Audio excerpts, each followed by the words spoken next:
Okay.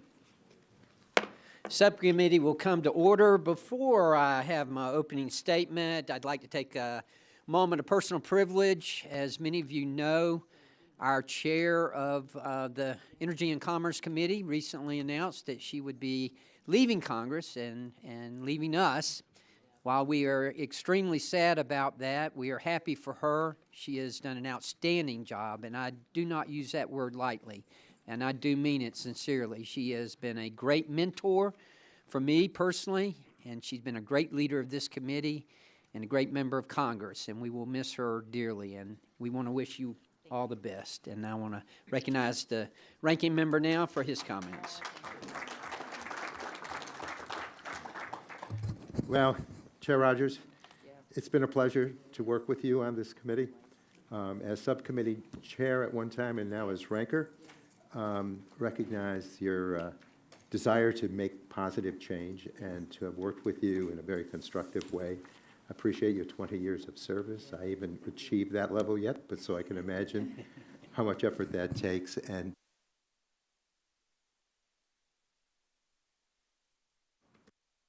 Got to get this recorded. Come on. yes, come on. This was getting recorded. No. There you go.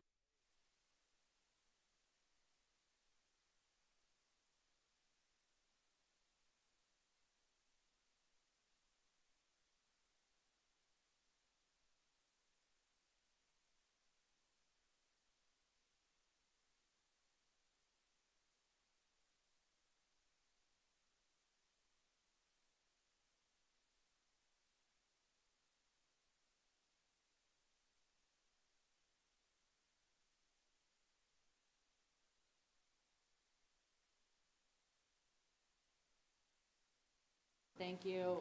Well, just a big thank you, everyone. I do believe the best is yet to come. And as I think about this final year and all of the just impressive, passionate, just brilliant members and staff, all the staff of this committee, I know that this committee is in good hands with all of you. It has been a privilege, just such a privilege to lead this committee, chair this committee. When I got on the committee, I knew I would never become the chair because I wasn't going to stay in Congress this long. But, you know, things happen, the years go by, and what an honor for me to lead this committee with all of you. We've worked on a number of important issues together. And you know what? We're going to finish this year, and we're going to finish it strong, and there's more to be done. So I think we should go to work. Thank you very much. Okay.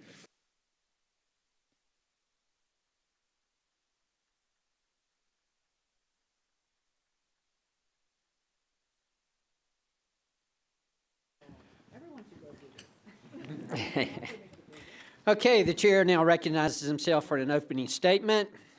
Let me welcome the witnesses to this hearing on legislation to update the process under the Clean Air Act for setting and implementing national ambient air quality standards, NAAQS. The Clean Air Act requires the promulgation of NAAQS for six criteria. Air pollutants, sulfur dioxide, particulate matter, nitrogen dioxide, carbon monoxide, ozone, and lead. Under the current structure of the statute, EPA is required to review periodically the scientific data upon which the NAAQS are based and revise the standards if necessary to maintain an adequate margin of safety that is requested to protect public health. Today we will hear testimony and receive feedback on the Air Quality Standards Implementation Act of 2024. This discussion draft would update how the standards are reviewed and implemented and provide more clarity in the law to enable better control of harmful emissions like wildfire smoke. This hearing is one of the utmost importance to many districts across the country. Southeast Georgia, where I'm from, is poised for a manufacturing boom. Our favorable climate, access to ports, low electricity rates, and welcoming businesses environment have made it one of the best places to invest in the country. We are growing quickly. Billion-dollar manufacturing investments have been made, and further opportunities are quickly presenting themselves. In addition to these developing areas, we have legacy industries that are a backbone of our economy. Georgia is the #1 forestry state in the country, and according to the Georgia Forestry Commission, the industry provided over $1.5 billion in economic output to my district in 2022. These sectors are looking to grow, and while they grow, they are seeking to do it with the highest environmental standards in the world. However, actions like the Biden administration's recently finalized annual PM 2.5 standard threaten to slam the brakes on these investments and economic drivers. One of the main concerns is that because of the success of the Clean Air Act already, new standards are getting closer and closer to background levels. Because of this, even areas that meet the standard will not have enough room or headspace to allow for permitting new or expanded construction. This recent action by the EPA is counterproductive to our goals of onshoring supply chains and boosting American manufacturing. According to a report conducted by Oxford Economics, the EPA's recently finalized PM 2.5 standards will threaten up to $197.4 billion of economic activity and put nearly 1 million jobs at risk. We'll hear today about analysis of permitting from 36 different industries, including pharmaceuticals, paper and wood, and electric vehicle batteries. The analysis shows that the recently finalized PM 2.5 standard would result in the failure to permit nearly 80% of those projects. And these are industries that already control emissions to the highest standards. We learned in a hearing last fall that most of the PM 2.5 emissions do not even come from these sources. After 40 years, something is not working with our system to set and enforce standards. The Clean Air Act was not established to kill American productivity and prosperity. It was established to enhance our success. We must make practical reforms to ensure the NAAQS process works in a way that makes sense. It should reflect the experience of 40 years of implementing air quality standards. The discussion draft reflects some of the experience. Among other measures, it would provide more time to develop new standards while providing time for EPA and the states to focus on implementing standards. It ensures that state air pollution agencies responsible for and experts in implementing the standards have a larger voice in the process. It would make clear that wildfire and other exceptional events can be reliably excluded from compliance data, and it would make it easier to reduce wildfires and lower harmful pollution levels. I invite constructive comments from the panelists, both on PM 2.5 implementation challenges and what those indicate about the current process and how reforms may address those challenges. I should note that we sought to have EPA testify today, but EPA declined to attend at this point. We will continue to work with the agency, as we should, including examining the comments it supplied to our bill. We will also continue to work to get this right. America has the best environmental standards and wonderful economic potential. We will work to make sure this remains the case going forward. At this time, I will recognize the ranking member for his opening statement. Thank you, Mr. Chair. The Clean Air Act is the most successful environmental law in our nation's history. No one can deny that we have significantly reduced air pollution while growing our economy.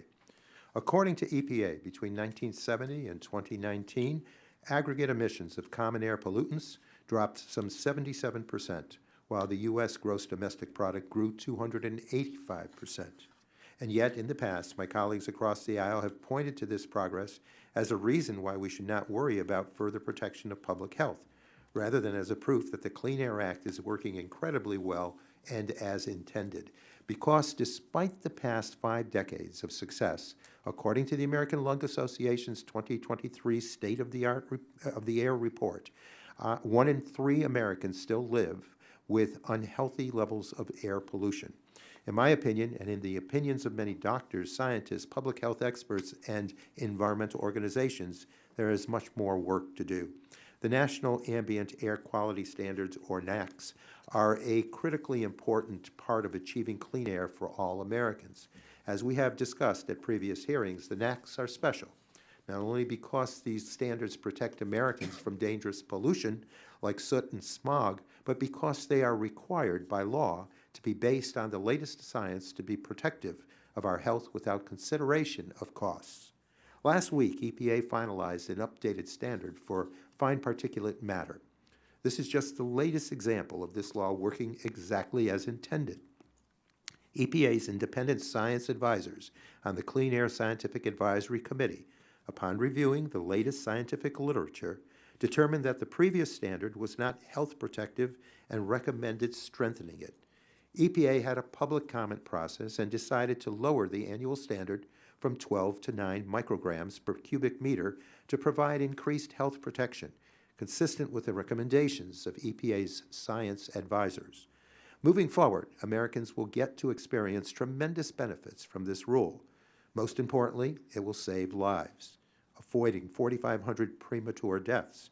It will also reduce healthcare costs from avoided hospital visits and asthma cases. I applaud EPA for following both the law and the science to strengthen the annual PM 2.5 standard. Unfortunately, the bill before us today would make updates like this one much more difficult. It would double the amount of time between reviews of standards. It would inject cost considerations and attainability into the standard-setting process. And with overly broad language, the bill would increase the number of events that may be considered exceptional. These provisions will drastically weaken what has been an incredibly effective public health law. We have proven time and time again that growing our economy and protecting public health are not at odds. Unfortunately, the proposal we are examining today does not share that view, and I cannot support legislation that would undermine the current process of setting health protective standards based on sound, updated science. The Clean Air Act is working effectively as intended. It continues to drive innovation, protect Americans' health, and enable economic growth. Rather than change course as proposed by the majority, we should embrace this law's success and look to build upon that tremendous history moving forward. I look forward to today's hearing and its discussion that will inspire all of us. With that, I yield back, Mr. Chair. The gentleman yields. I now recognize the chair of the full committee, the aforementioned Chair Rogers, for 5 minutes for an opening statement. Thank you, Mr. Chairman. For decades, America has been the best place to do business, and we have the best air quality in the world. We've led the world with some of the highest environmental standards. America has done more to lift people out of poverty, raise the standard of living, more than any other nation in the world. Unfortunately, that's all being threatened. The number one barrier to getting anything done today in the United States is permitting, and it currently takes 7 years on average. And unfortunately, rules like the EPA is proposing are going to make that much worse. Last week, the Biden administration EPA finalized a standard on fine particulate matter, or PM 2.5, a decision that is devastating for American manufacturing, people's livelihoods, and our economic leadership. This new rule goes way beyond the original congressional intent first laid out in the Clean Air Act, which stated goal says, quote, reasonable actions to promote, reasonable actions to limit or reduce emissions and pollution. The administration's process to develop this latest rule was rushed, lacked transparency, and failed to incorporate feedback from stakeholders across the country who will be impacted the hardest. With EPA's nearly 150 proposed major rules, this is just the latest example of President Biden's extreme agenda that's going to devastate our communities, as we'll hear today. The EPA's decision to finalize these unrealistic standards will have far-reaching consequences for our economy. The harm will extend to nearly every sector, including manufacturing, power, agriculture, construction, and forestry, jeopardize hundreds of billions of dollars in U.S. economic activity and millions of jobs, and make it nearly impossible to build new manufacturing facilities, making efforts to secure our supply chains and reduce our dependence on countries like China nearly impossible.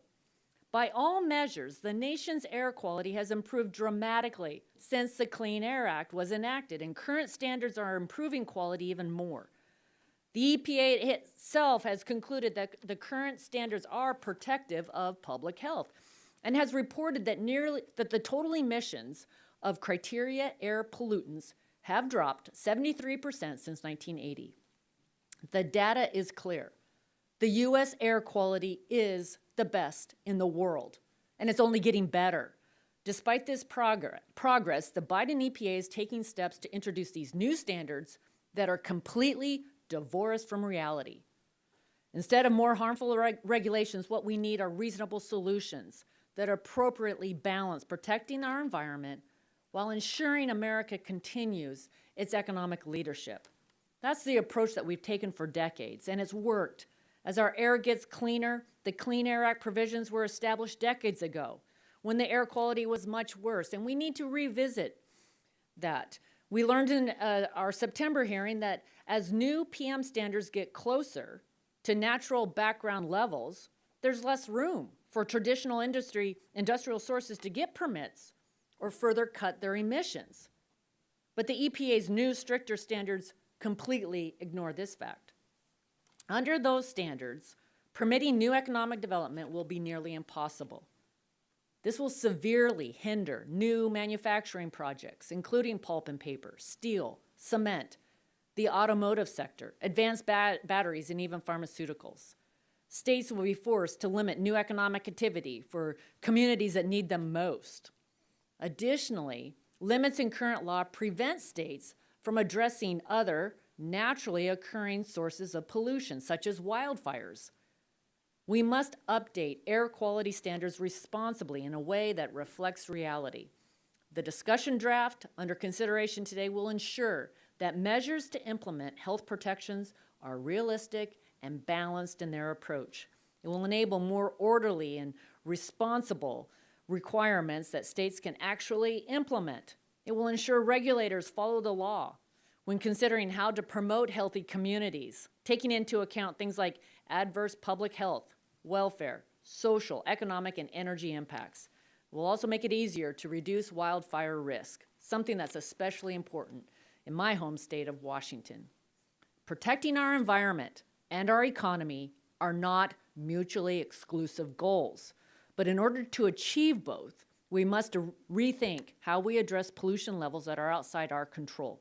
This discussion draft today is a starting point to maintain America's economic leadership and ensure public health. And I look forward to the discussion and yield back. The gentlelady yields. The chair now recognizes the ranking member of the full committee, the gentleman from New Jersey, Mr. Pallone, for 5 minutes for an opening statement. Thank you, Mr. Chairman. Today we're examining a partisan Republican draft bill that would undermine core protections of the Clean Air Act. Republicans simply cannot help themselves. They continue to put corporate polluters over people. Since 1970, the Clean Air Act has directed the Environmental Protection Agency to set health-based air quality standards based solely on the latest science and medical evidence. The National Ambient Air Quality Standards, or NAAQS, essentially sets the level of pollution that is safe to breathe. These standards are the foundation of the Clean Air Act. They've been extremely effective for over 50 years in cleaning the air and protecting public health. Last week, the Biden EPA strengthened the NAAQS for fine particulate matter, also known as PM 2.5. Fine particulate matter poses serious and significant health risks to our communities every day, including increased rates of heart disease and respiratory impacts. Even short-term exposure for hours or days can cause aggravated asthma attacks, acute bronchitis, and increased susceptibility to respiratory infections. This pollution is dangerous, and Americans have a right to clean, safe air. And basically, I want to commend the Biden EPA for fighting to protect that right with a stronger health-based standard. Last week's announcement is a welcome return to pollution standards rooted in science. Under the new standard, we will see tremendous public health benefits of up to $46 billion in 2032 alone. EPA also projects the new standard will avoid 800,000 asthma attacks, nearly 300,000 lost workdays, and thousands of premature deaths. Now it's up to the states to develop plans to implement this more protective standard. Cost and technological feasibility are front and center in this planning. States have the flexibility to select the most efficient and cost-effective tools and measures to meet the standards. The track record of the structure has been remarkably successful. The air has gotten cleaner, the economy has continued to grow, and most importantly, public health has improved. But the Republican majority is not interested in the Clean Air Act's record of success. This Republican draft legislation is clearly a response to EPA's upholding its duty to protect communities across the country from dangerous air pollution like ozone and fine particulate matter. Today, I'm sure we'll hear fear-mongering about the phantom cost to industry imposed by any attempt to safeguard the health of Americans. Time and again, my Republican colleagues have claimed this draft proposal will not increase air pollution or undermine the public health protections currently found in the Clean Air Act, and they are clearly wrong. Anytime you alter the fundamental premise of the Clean Air Act that standards should be set to ensure the air is safe and healthy to breathe, you're making our air dirtier and undermining our public health. This Republican draft is a compilation of misguided handouts to corporate polluters, making it clear that they are only interested in finding loopholes for their friends at the expense of American families and workers. The draft would allow industry profits to override science in setting air quality standards, provide amnesty to new polluting facilities at the expense of existing ones, and remove incentives to cut pollution. It would also weaken and delay the fundamental protections in the law, virtually guaranteeing that people living in areas with poor air quality will continue to breathe unhealthy air. Now, our experience with the Clean Air Act tells us that we do not have to choose between the health of our communities and a healthy economy. We can and must have both. Instead of wasting the committee's time with this old proposal, we should be looking for ways to ensure EPA and the states have the resources necessary to continue to give every American clean, healthy air to breathe. This proposal is an attack on the health and safety of Americans, and that's why I oppose it, and that's why in previous Congresses I've opposed it and will continue to oppose it. And with that, Mr. Chairman, I yield back the balance of my time. The gentleman yields back. Now for our witnesses. First of all, we have Mr. John Eunice, who is the Deputy Director of the Georgia Environmental Protection Division. Mr. Eunice, thank you for being here. He is also famous, ladies and gentlemen, for at the age of 19, he was elected to the Valdosta City Council as the youngest member ever. I just thought I would throw that in, John. Also, Mr. Christopher Netrum, Managing Vice President of Policy at the National Association of Manufacturers. Thank you for being here. Mr. Seth Johnson, the Senior Attorney at Earth Justice, and Mr. Paul Noe, the Vice President of Public Policy at the American Forestry and Paper Association. Thank all of you for being here. Mr. Eunice, you're recognized for 5 minutes for your opening statement. Thank you, Chairman Carter, Ranking Member Tonko, members of the committee. My name is John Eunice, and I'm the Deputy Director of the Georgia Environmental Protection Division. I'm here to discuss a crucial aspect of environmental regulation that affects all of us, the National Ambient Air Quality Standards and their impacts on state regulatory agencies. The establishment of the NAAQS has resulted in significant improvements of U.S. air quality. In Georgia, total emissions of air pollutants dropped by 68% from 1990 to 2022. During that same period, gross domestic product increased by 437%. It's a striking example of the positive impacts of the Clean Air Act. My presentation will focus on the Air Quality Standards Implementation Act of 2024 in conjunction with EPA's recent announcement regarding PM 2.5 standards. Georgia and other states have some concerns with the new PM 2.5 standards, and the proposed legislation poses some options that warrant discussion to help address them. First, EPA's decision to lower the attainment standard from 12 micrograms per cubic meter to 9 will have noticeable effects across the country. In Georgia, our state is in attainment with the existing PM 2.5 standard. However, according to a recent EPA report, 12 of Georgia's 14 metropolitan statistical areas have PM 2.5 levels currently exceeding the new EPA standard of 9. Those 12 MSAs include more than 90% of our state's population. If the standard holds, Georgia EPD will have to develop separate state implementation plans, or SIPs, for each MSA to bring those areas back into attainment. These plans are hundreds of pages long, require significant stakeholder input, and take years to develop. Compounding that problem is that traditional point sources of these emissions, such as power plants and industrial operations, have already been adequately controlled with technology advances, leaving state regulators with limited options for bringing non-attainment areas back into attainment. The proposed legislation would help states address non-attainment areas more quickly by requiring implementation guidance be issued concurrently with the issuance of any new rules, so states have an immediate understanding of how to come into attainment. Currently, new NAAQS standards go into effect once the rule becomes final. However, it may take EPA months or even years to release implementation guidance. Next, a variety of sources contribute to PM 2.5, but less than 20% of these sources fall under regulatory oversight of state agencies. The vast majority of contributors of PM 2.5 are unregulated or exceptional events, like road dust, agricultural operations, and wildfires, which penalizes many areas that will now be placed in non-attainment.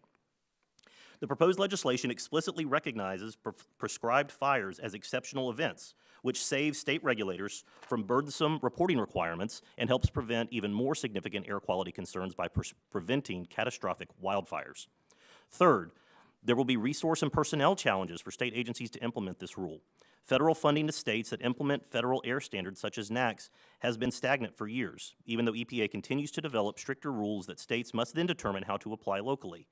Every time a federal standard like PM 2.5 tightens, the pressure on states to comply increases without additional resources. The legislation addresses this by extending the timelines for NAAQS reviews from 5 to 10 years, which would result in more stability for states. Currently, the 5-year reviews run so closely together, it seems as though as soon as one review ends, another review begins. Extending the timelines of reviews would allow better allocation of the limited federal resources states currently receive. Finally, this new rule takes PM 2.5 levels severely close to area background levels, which will likely pose difficulties for future economic development. In Georgia, we have experienced major economic growth over the past decade due to effective logistics and transportation corridors, efficient ports of entry, and a favorable tax and business climate. This new rule poses a serious threat to that continued growth.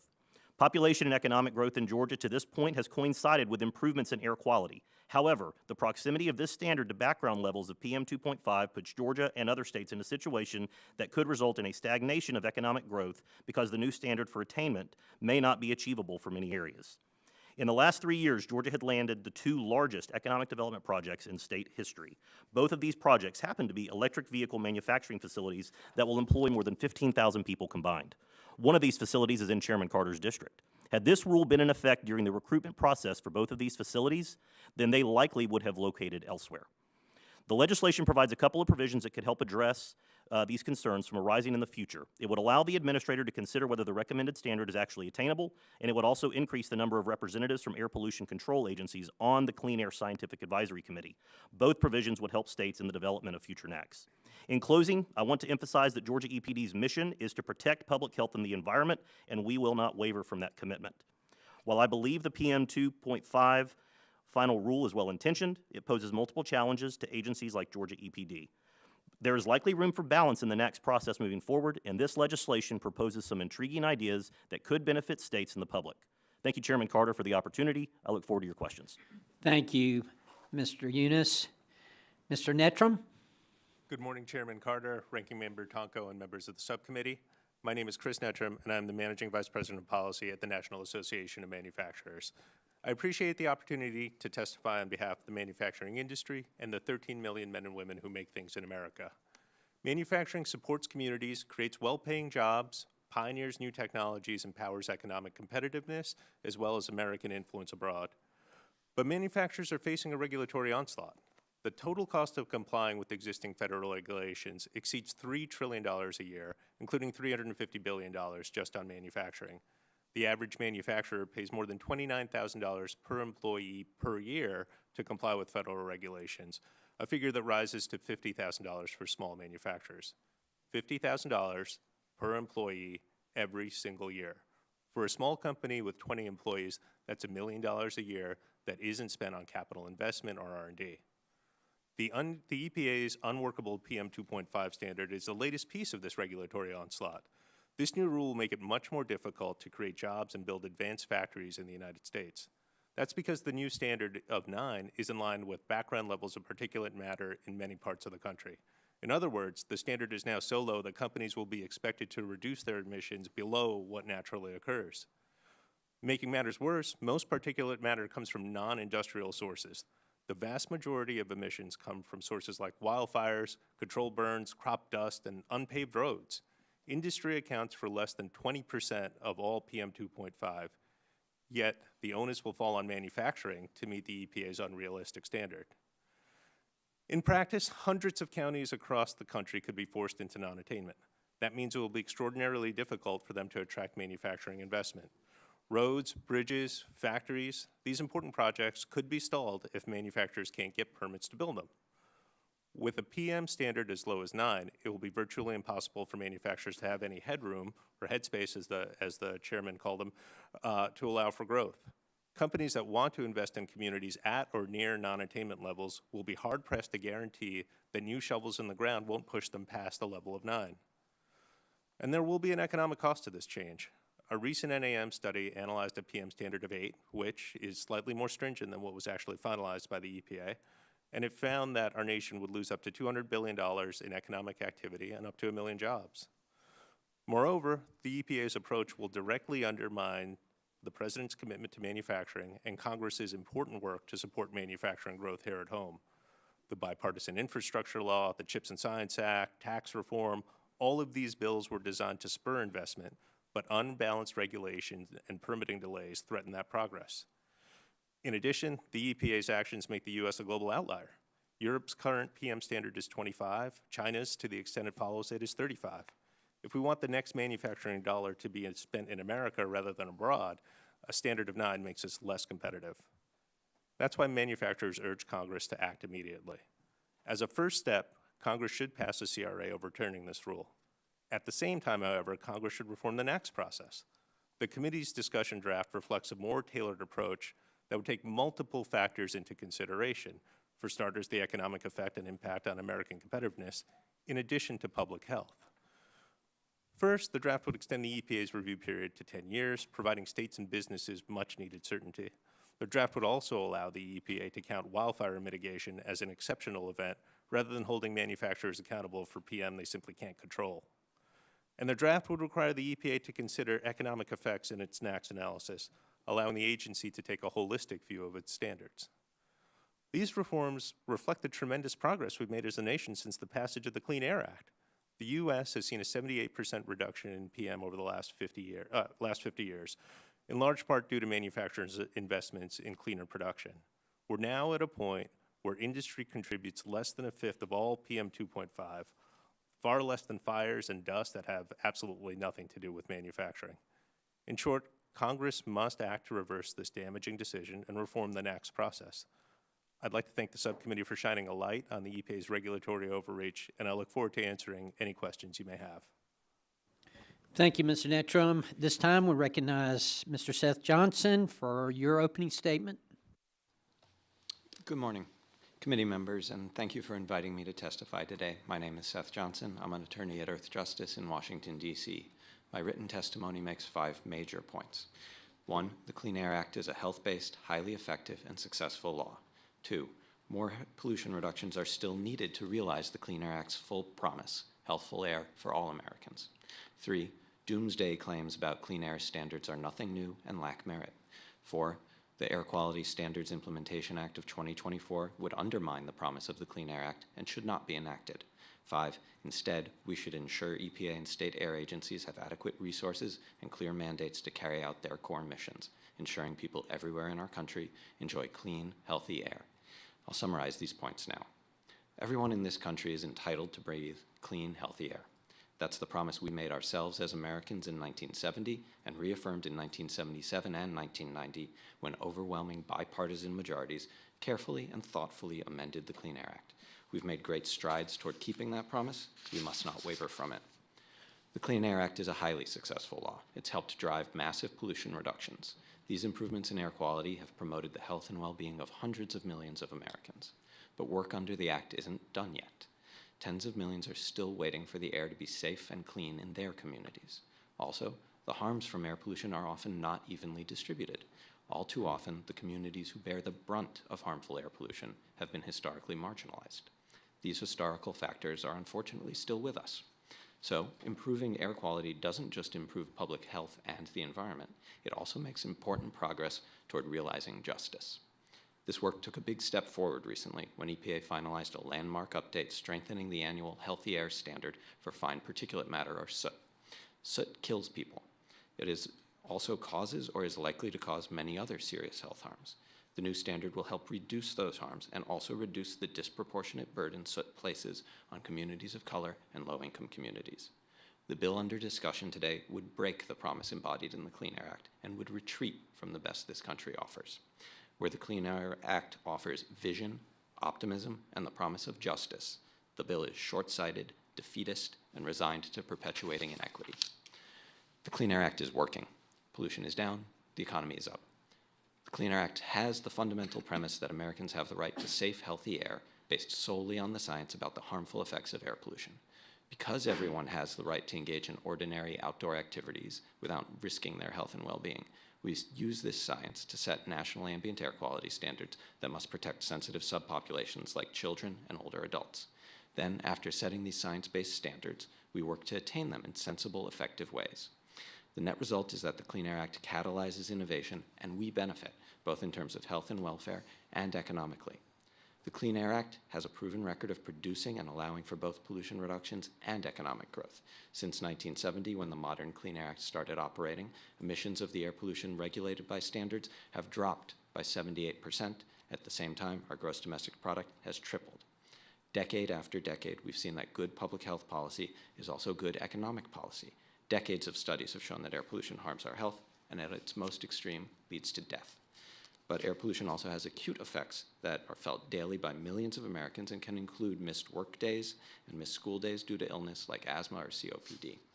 Air pollution also affects our cognitive abilities.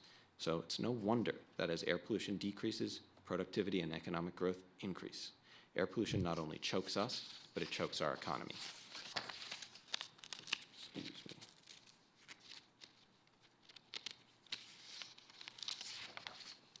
For 54 years, the Clean Air Act has worked successfully to lessen that burden. At the same time, though, erroneous doom and gloom forecasts from industry have abounded.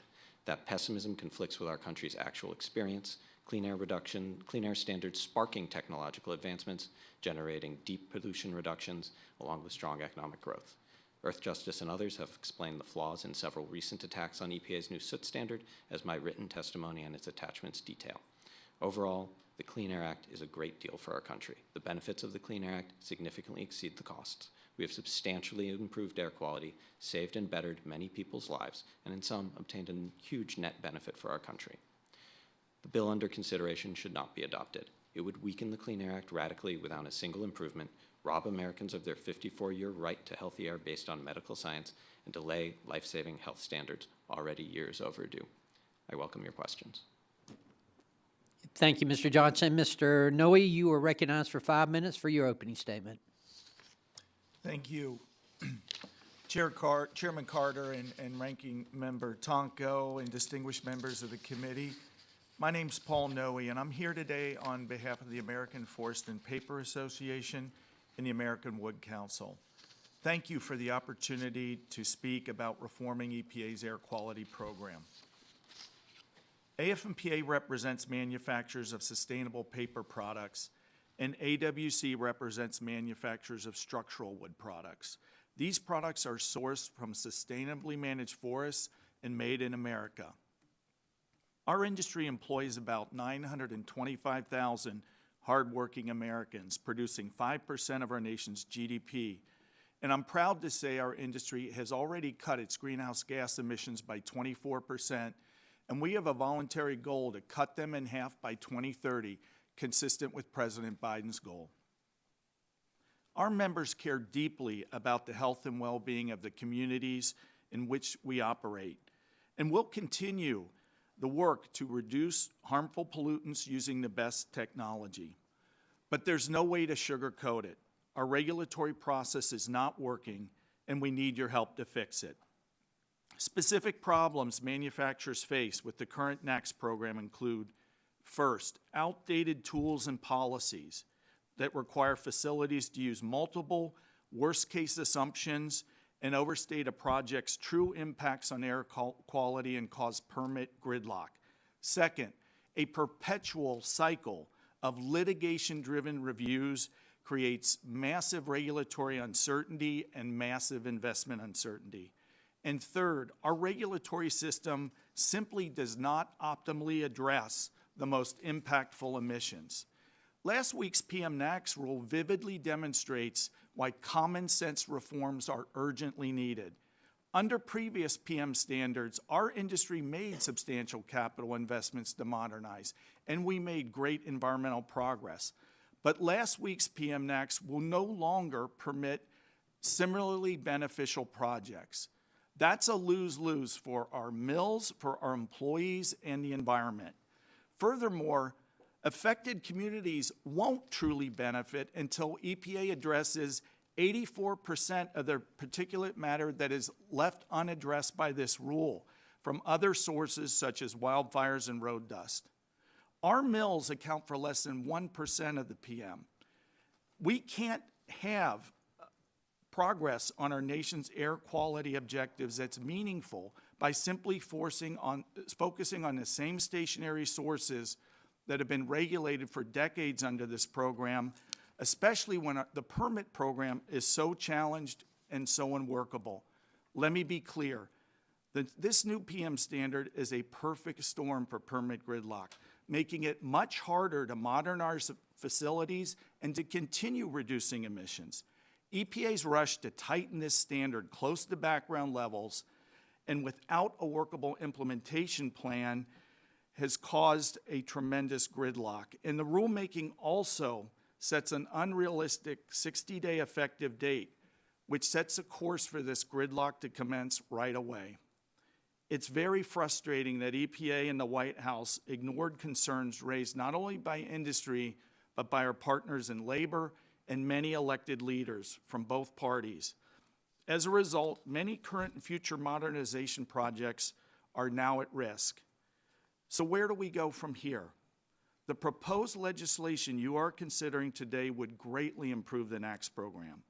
We absolutely support a workable implementation plan when a standard is lowered so they can be successfully attained.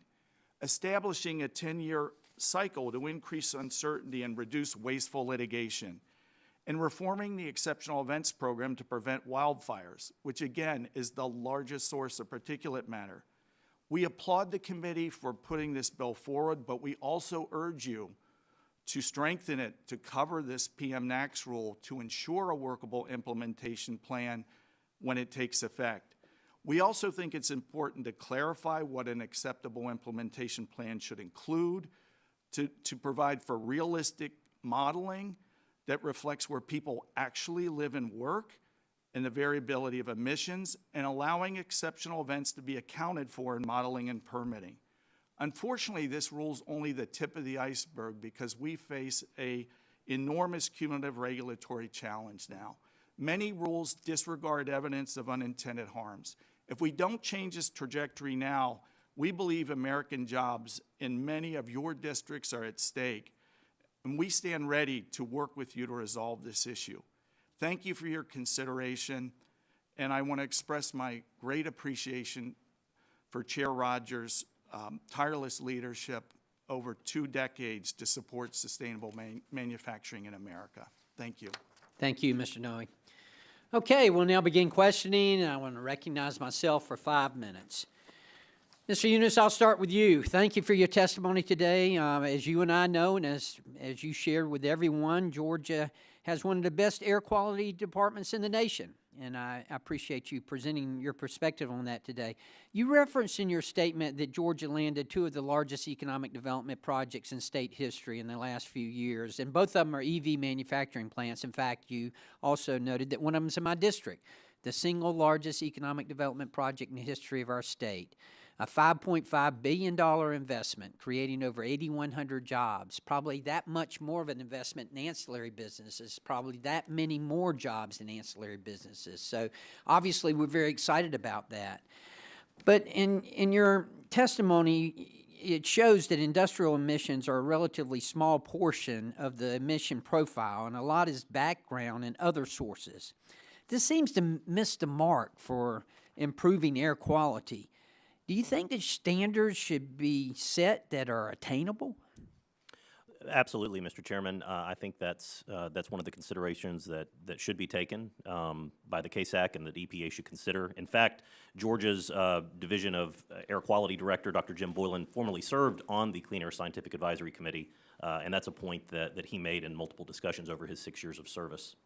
Well, let me ask you this. These 2 facilities that we referenced and that have been located in Georgia, would they have been located there under this recently finalized PM 2.5 standard?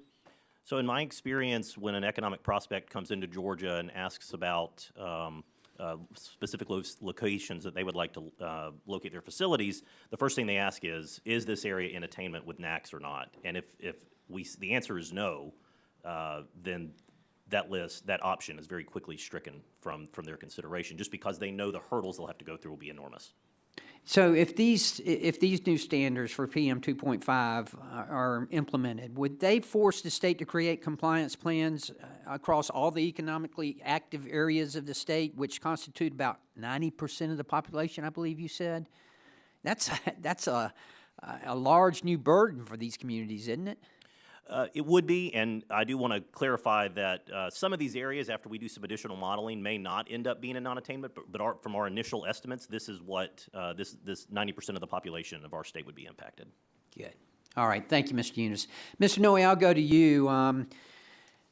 As you know, we got a lot of paper mills in South Georgia. Yes, sir. In fact, my dad worked in a paper mill for 33 years and made sure that I worked there for 2 summers, and I couldn't get back to college quick enough, I'll tell you. You work on a broke beater in a paper mill, and it'll make you want to go back and study hard. So I appreciate your industry and everything that y'all do. But as you know, today we're examining this draft legislation and to modernize NACS and the standard-setting process. As part of that modernization effort, do you think we should look at providing more time for compliance in this draft bill? Here's what we need, Mr. Chairman. The short answer is yes, but this is what's critical.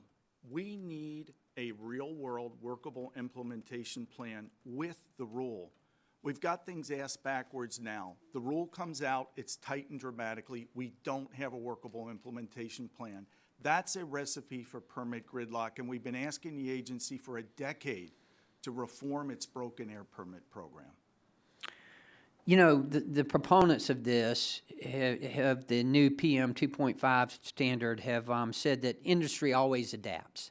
And to a certain extent, that's true, and we appreciate that. But is that really the case when the standard's getting so close to the background levels? I mean, you in your testimony said, you know, there's only so much you can do.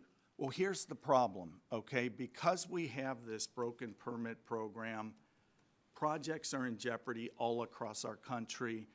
The map that's behind you, the maps at page 17 of my testimony, shows that the country lights up.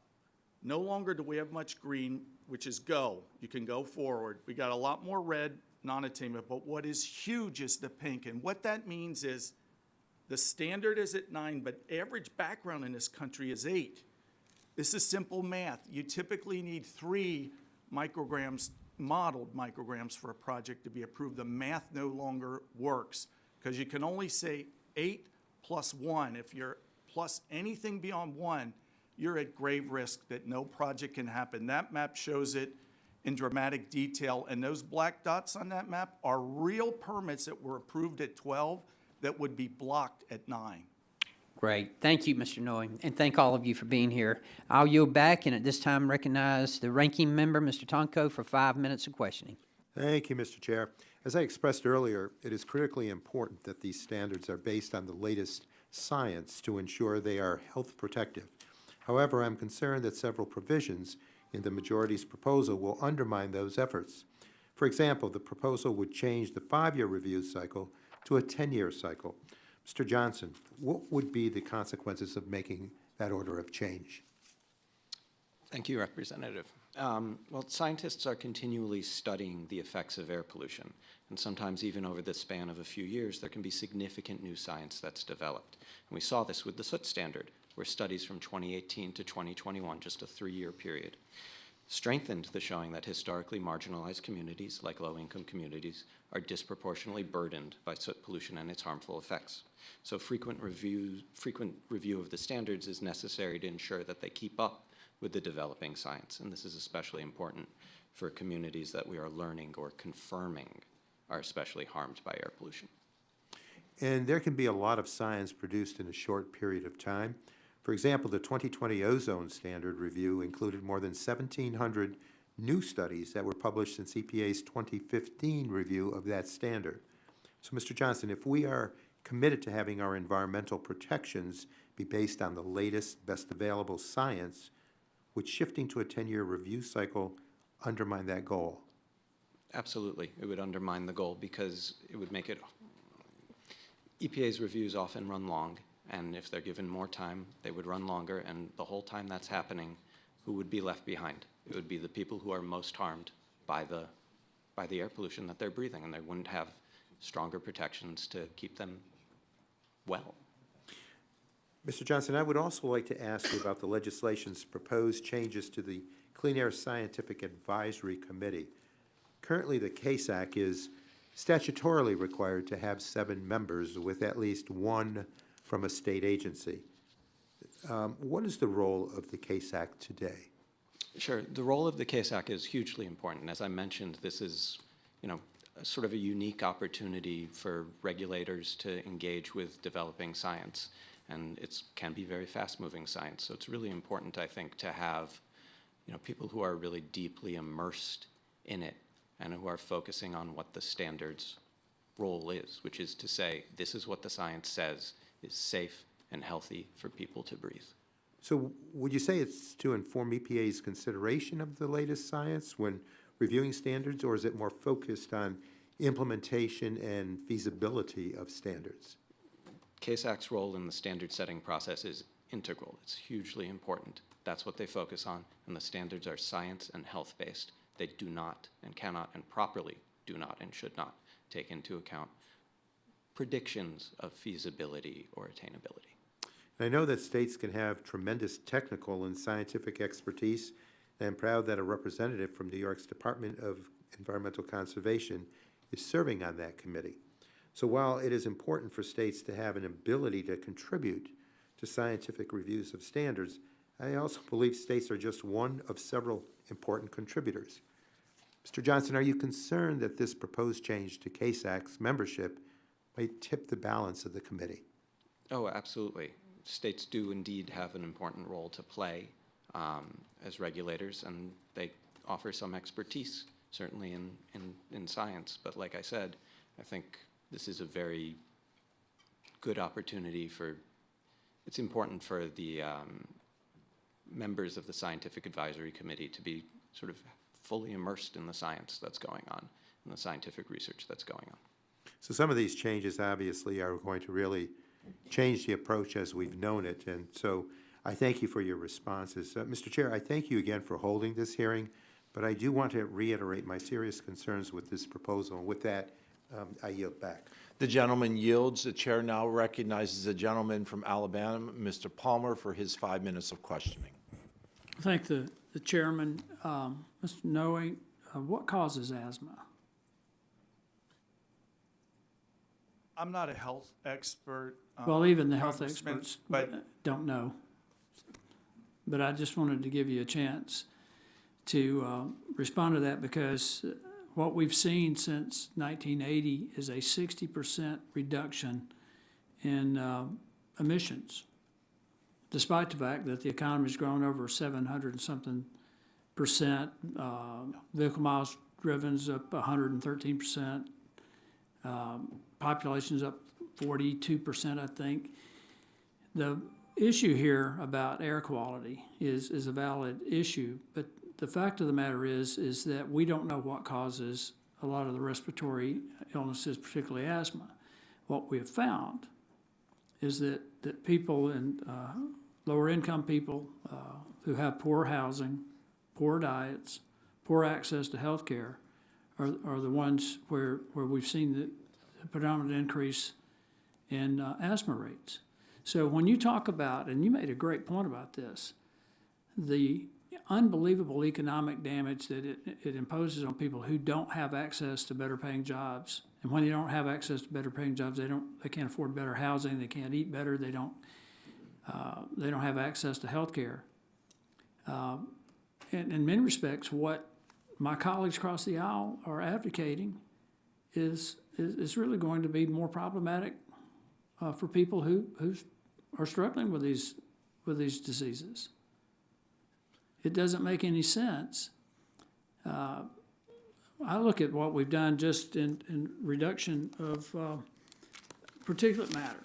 I worked for 2 engineering companies, one of which combustion engineering and environmental systems, and we've made tremendous progress in reducing emissions, and particularly particulate matter. Yet asthma rates have continued to go up. So I want to raise the proposition here that as our economy has gotten better, and by the way, the economy is not necessarily a measure of GDP, because GDP is a measure of inputs, which is spending. And although my Democratic colleagues in the Biden administration want to keep talking about the economy is doing better, people are not doing better. The cost of living continues to go up. I think the market reflected that a couple of days ago when the stock market went into a tailspin when inflation was higher than unexpected. But I'd like for you to just talk a little bit more about what the burden that we're putting on business and the inability to provide high-paying jobs and better living conditions. Yes, let me be clear, Congressman. We embrace the twin goals of the Clean Air Act to promote public health and the environment as well as the productive capacity of the nation. And I think the good news is we can do both. We have done both. We can continue to do both. But what we need is when a standard's lowered, we need an implementation plan that is based on the real world. We need a real world implementation plan that can work. Why do we need that? Because what we can't have is gridlock in the permit system where we can't modernize our facilities. Why is that important? It's not just for American jobs. It's not just for economic growth. It's not just for growing and reshoring manufacturing. Those projects make environmental progress. When you make a manufacturing facility more efficient, you not only reduce emissions of particulate matter, but you reduce greenhouse gases and every other emission. That's the win-win we need to get. But that's what we've accomplished over the last 44 years. Yes, sir. Because we've been able to meet these standards, and the EPA has continued to increase the requirements, but we've always been able to meet them. One of my big problems with this is that about 25% of the air pollution over California, for instance, originated in China.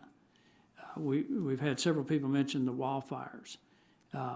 It's unreasonable, I think, to expect businesses to be responsible for meeting some of these standards because so much of what they're having to deal with was originated in Asia or from a wildfire.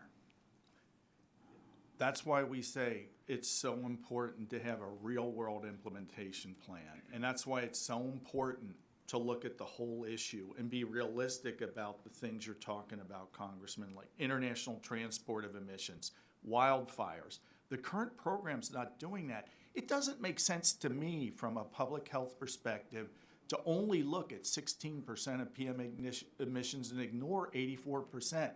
I personally don't see how that fulfills the agency's responsibility to protect public health. And it doesn't work very well. We're now at a point where the standards set close to average U.S. background, and our modernization projects that could reduce emissions as well as create high-paying American jobs are going to be gridlocked, and that's alarming. I thank the gentleman for his response. I yield back. The gentleman yields. The chair now recognizes the gentlelady from Colorado, Ms. DeGette. Thank you, Mr. Chairman. After the last questions, I have many thoughts and only 5 minutes, so let me see if I can put this in context. First of all, I have lived my entire life in Denver, Colorado. In the 1970s, the pollution from particulates was so bad in Denver, Colorado, you couldn't see the mountains on most days. And then the Clean Air Act was passed and implemented. And now in the wintertime, most days, it's crystal clear and beautiful.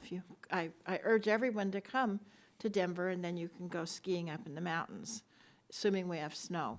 But that was as a result of the Clean Air Act. And the previous questioner, I don't think he meant to say this, but what I heard was an allegation that the Clean Air Act didn't really have health benefits, which is just not true from all the studies that you can read. A recent study showed that the annual benefits from cleaner air include up to 370,000 avoided premature deaths, 189,000 fewer hospital admissions, and also economic benefits of up to $3.8 trillion for the economy.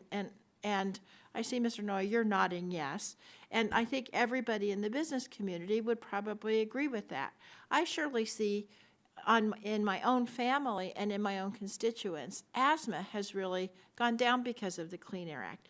But unfortunately, that doesn't mean that we no longer need to have the Clean Air Act or that we need to no longer strengthen the Clean Air Act. Sadly, what's happening in Denver, Colorado right now, we fixed the particulate problem in the winter, but in the summer, now we have the ozone problem. And the last couple of years in Denver, Colorado, now we can't see the mountains in the summer because of ozone. A lot of that is because of population growth along the Front Range in Colorado and our geography. Some of it is due to wildfires in the western United States and in Canada, where the smoke comes down. I have never met one environmental regulator who thought that we should make businesses pay for what happened in wildfires. But what we do have to do is make sure that businesses are complying with environmental regulations so they're not adding to the natural problems that we have already. So I want to ask you, Mr. Johnson, about a couple of the provisions of this discussion draft, Section 2E in particular, which seems to me to undermine decades of the Clean Air Act and weaken air quality standards. The Clean Air Act requires a large, new, or expanding industrial facility to get an air pollution permit before starting construction. The facility has to commit to install pollution controls, and it has to demonstrate that its emissions won't produce unhealthy levels of air pollution in the area. If the facility's pollution would cause the area to violate an air pollution standard, then the facility has to do more to reduce or offset the emissions. But 2E of the draft law creates a loophole. If the EPA fails to meet the new procedural requirements, the proposal would allow the facility to get a permit by measuring its emissions against an outdated, less protective air quality standard. So some witnesses have referred to this as, quote, amnesty. I like it, Mr. Johnson, if you could just tell us briefly what the practical effect of allowing a new facility to be permitted under an outdated standard would be. How would existing facilities be impacted by such a change? Well, I think, as Mr. Noe said before, that gets it ass backwards. It allows for air pollution problems to occur and then seeks to solve them rather than preventing them up front, which is what the Clean Air Act recognizes today as the cheaper, more efficient, better solution. That's right. And another concern with Section 2E of the draft is that it assumes that it's a huge problem if EPA does not issue rules and guidance at the same time as a new air quality standard. Do you think it's always necessary for EPA to issue guidance at the same time EPA finalizes a revised standard? There are cases where that's not necessary. For example, EPA's current PM implementation rule covers all future PM standards. There's nothing really necessary to do now. Right. Thank you. I yield back. The gentlelady yields. The chair now recognizes the chair of the entire committee, Ms. McMorris Rogers. Thank you, Mr. Chairman. Just taking off where we just ended, I guess I just don't agree with this idea that there's no issue guidance necessary. I met with a company yesterday who has 2 new plants that they'd like to move forward on. They've been working through the permitting process with this new rule. You know, they have 60 days to implement, and they have no way to implement because what is being proposed by the EPA is completely unattainable. There's no technology. We're not talking about saying we no longer support the Clean Air Act. We absolutely are committed to the Clean Air Act and making sure that it works for everyone and that America continues to have the best, cleanest air in the world. And we do, and we're committed to that. But we gotta do it in a way where the standard setting process works and that we can actually manufacture and build in America. You know, let's see, so last year we passed the the legislation funding microprocessing plants in the United States, billions of dollars. And I said at the time, I think we probably need to address the permitting. And I was told, oh no, permitting won't be a problem. And this year, they're wanting to come in, and not only are they saying permitting's a problem, they're saying they want to be exempted completely. Wouldn't everyone like to be exempted? We're not talking about exempting people completely. We're talking about a process that is broken, and we need to have a process that's going to work so that we can actually build and manufacture in America with and have the highest standards. So, Mr. Knoll, I'd like to start with you, Mr. Noe. Would you say the standard setting process is broken, and would you elaborate? Here's the problem. When you lower a standard almost to background, and you don't have a workable permit program that's based on the real world, a realistic permit program, you're going to gridlock permits. Because the way the math works is quite simple, actually. The standard's at 9. Average U.S. background is 8.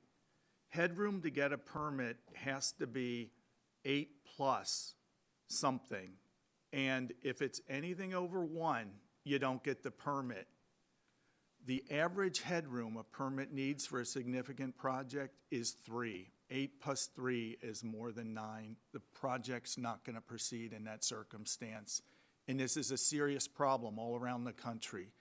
And the map that was up before, that's on page 17 of my testimony, shows that the map lights up in pink. Bear in mind, those areas are in attainment, but they're so close to the standard, there's no headroom to get the permit. It's gridlock all over the country. And just to audit our own findings, we went back and looked at 28 real permits that went forward under the prior standard of 12. And we asked ourselves, well, what would happen if the standard were lowered to 9? Almost 80% of those projects fail. So this is what we mean, Chair Rogers, when we talk about a permit gridlock crisis. Thank you. As a follow-up, what percentage of emissions would industrial facilities represent typically? All of industry is about 16% of the PM inventory. 84% is unaddressed by the rule. Our industry is 1%. Thank you. What are the main sources of PM levels? The main sources are sources unaddressed by the rule, such as wildfires, road dust, and other sources. Mr. Eunice, we heard testimony last September that ratcheting down particulate matter standards makes reducing wildfire risk even harder. Will lower standards make it more difficult to manage wildfire risk? The short answer is yes, Madam Chair, they absolutely will. EPA has been notoriously uncertain and costly in approving prescribed burns and exceptional events, and there's always a threat of litigation. Would you agree we should make clear in the law that states shouldn't be punished for wildfire mitigation that will actually reduce wildfire damage and pollution? Yes, Madam Chair. Thank you. Mr. Needtrom, the way NAC's process is functioning risks offshoring of critical economic investments to places with awful environmental, labor, and human rights standards, such as China. Would you agree? I do agree with that. We are in a global battle for industrial investment. If those dollars don't end up in the U.S. with our high standards, they will be someplace with much lower protections. Thank you. Should we have a standard-setting process that does not drive these economically vital investments away from the United States of America? I absolutely agree with that, and I think taking considerations in addition to public health, like achievability and economic considerations, is a reasonable exercise. I believe we can have both. I yield back. The gentlelady yields. The chair now recognizes the gentlelady from Illinois, Ms. Schakowsky, for her 5 minutes of questioning. Thank you, Mr. Chairman. I would really label this draft legislation as the Soot Protection Act. And I am not happy about what I'm hearing from industry, because we are seeing at this time the greatest investment that we have seen in a long time in infrastructure and in construction and job creation right now in this administration. You know, I am very concerned about my city of Chicago, where up to two, up to 1 out of 3 children has been suffering from higher levels of asthma and other various breathing problems because of pollution in the communities. And we need to do something about this. And I don't think that's an either-or choice. I think we can have the kind of growth in our economy as well as protecting our families. So the EPA, let's talk about jobs. The EPA has estimated that this rule would prevent 290,000 jobs lost because workers not able to work because of the effects of the pollution.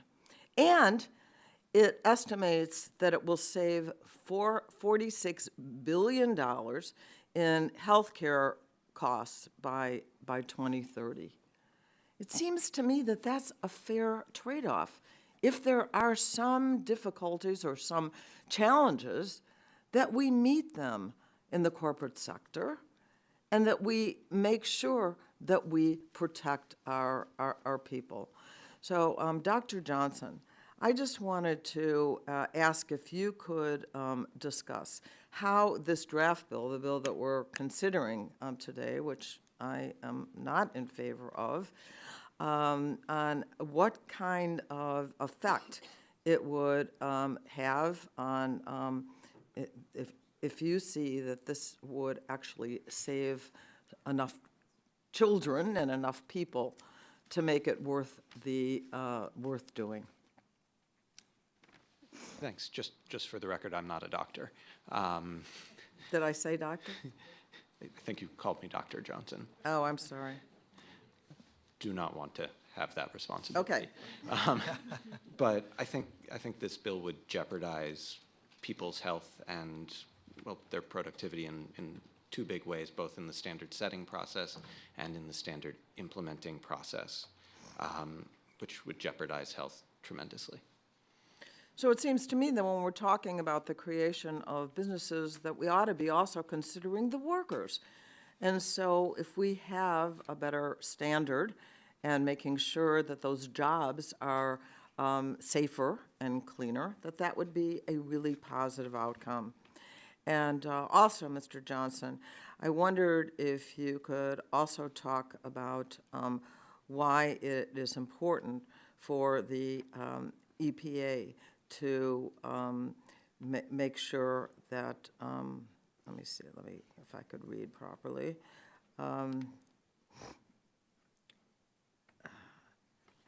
About low-income communities is what I really want to ask you about, because often those are the places that construction projects are put. It's easier to get a permit to go there. So why is it important for us to especially focus on low-income communities? Soot is one of the more well-studied pollutants in terms of its disparate impacts, and those studies have established and well established that several types of communities, including low-income communities, are more burdened by exposure to soot pollution and by also harmful health effects, especially death, resulting from soot pollution. And so I think, making sure that we are taking that into account and making sure that we put that first in our mind so that we can put people first is really important. And that will have benefits, substantial benefits for everybody, but especially for the people who have unfortunately borne the burden for far too long. Thank you so much, and I yield back. The gentlelady yields. The chair now recognizes the vice chair of this committee, the gentleman from Pennsylvania, Dr. Joyce. First, I want to thank Chairman Carter and Ranking Member Tonker for holding today's important hearing on a legislative fix to EPA's proposed PM 2.5 rule, and for the witness for appearing with us. The National Ambient Air Quality Standard, NAAQS, setting process is broken. The evidence of this is in EPA's proposed PM 2.5 rule, which is unworkable for states and draconian for businesses. Sadly, this is all part of a worrying trend in the EPA of extreme regulations and government overreach. There is a misconception among many here in Washington that manufacturing is strictly based in urban centers. Yes, in South Central Pennsylvania, we produce coal, natural gas, agricultural goods. But in Pennsylvania's 13th Congressional District, there is also a vibrant manufacturing section. In my district, that includes sectors such as steel, glass, aviation, aluminum, and paper. In these small towns, the manufacturers are the economic heartbeat of the communities. The paper industry is a great example of this, with companies like International Paper in Biglerville, like Nittany Paper in Mifflin County, and like American Eagle Paper Products in Blair County, each being integral and economical parts of the communities in which they reside. Sadly, PM 2.5 will make it harder for these industries to survive and harder to thrive. These companies have stayed in business by continuing to update and innovate their production of goods. American manufacturing today is the cleanest and the most efficient it has ever been. PM 2.5 will make it difficult to impossible for businesses in my district to adapt and modernize against international competition. The new complex permitting process that manufacturers will be forced to go through will scare away capital and it will scare away new investments. All of this under the guise of public health. For the record, I am a doctor, and I've practiced medicine for over 25 years. Caring about my constituents' health is not a political slogan. It is what I dedicated my life and my education to. And I can tell you from my personal experience, the way to improve healthy outcomes in a community is not to choke off economic development. It is to enforce and lift up the community regulators that overreach and take them away from the equation. It is to allow businesses to survive and businesses to thrive. The EPA needs to stop acting like it operates in a faulty vacuum and start to recognize that the real-world effects it has on American families. My first question is for you, Mr. Noe. Thank you for being here to represent the paper industry. As I mentioned, paper mills are critical to small towns throughout my district. How would PM 2.5 affect continued investment in them, their ability to modernize, and their long-term viability? Here's the problem, Congressman, and thank you for the question. If EPA sets a standard close to background with a permit program that greatly overestimates the headroom needed for the permits, you have permit gridlock. Modernization projects can't proceed. What do I mean? Replacing older boilers, kilns, and furnaces with modern, efficient ones. Expanding lumber production to build new, affordable homes that sequester carbon. Repurposing a mill from making something like newsprint to sustainable packaging. This is where the Clean Air Act wanted us to be, which is where we can promote economic growth, we can promote high-paying jobs in America, and we can also make environmental progress. Because when you make these facilities more efficient using best controls, you make both economic and environmental progress. That's the win-win we need. And that win-win, my friends on the other side of the aisle don't seem to recognize. They talk about situations where in past regulations, industry complains, but at the end of the day, they comply. From your view, what's different this time? There's something very different right now, and it's very serious. And it's the basic issue I had explained where never before in history have NAAQS standards become so close to background. The PM NAAQS is literally 1 microgram from average background in the US. You tip for a significant project, you need 3, as I said before. So the permit can't proceed in that situation. So with that narrow window, will industry be stifled? Absolutely. Within that narrow window, will jobs be lost? Absolutely. Within that narrow window, will my constituents not have the family-sustaining wages with health insurance that they are used to? That's exactly the problem. My time has expired, Mr. Chairman. I yield. The gentleman yields. The chair now recognizes the ranking member of the full committee from New Jersey, Mr. Pallone, for 5 minutes of questions.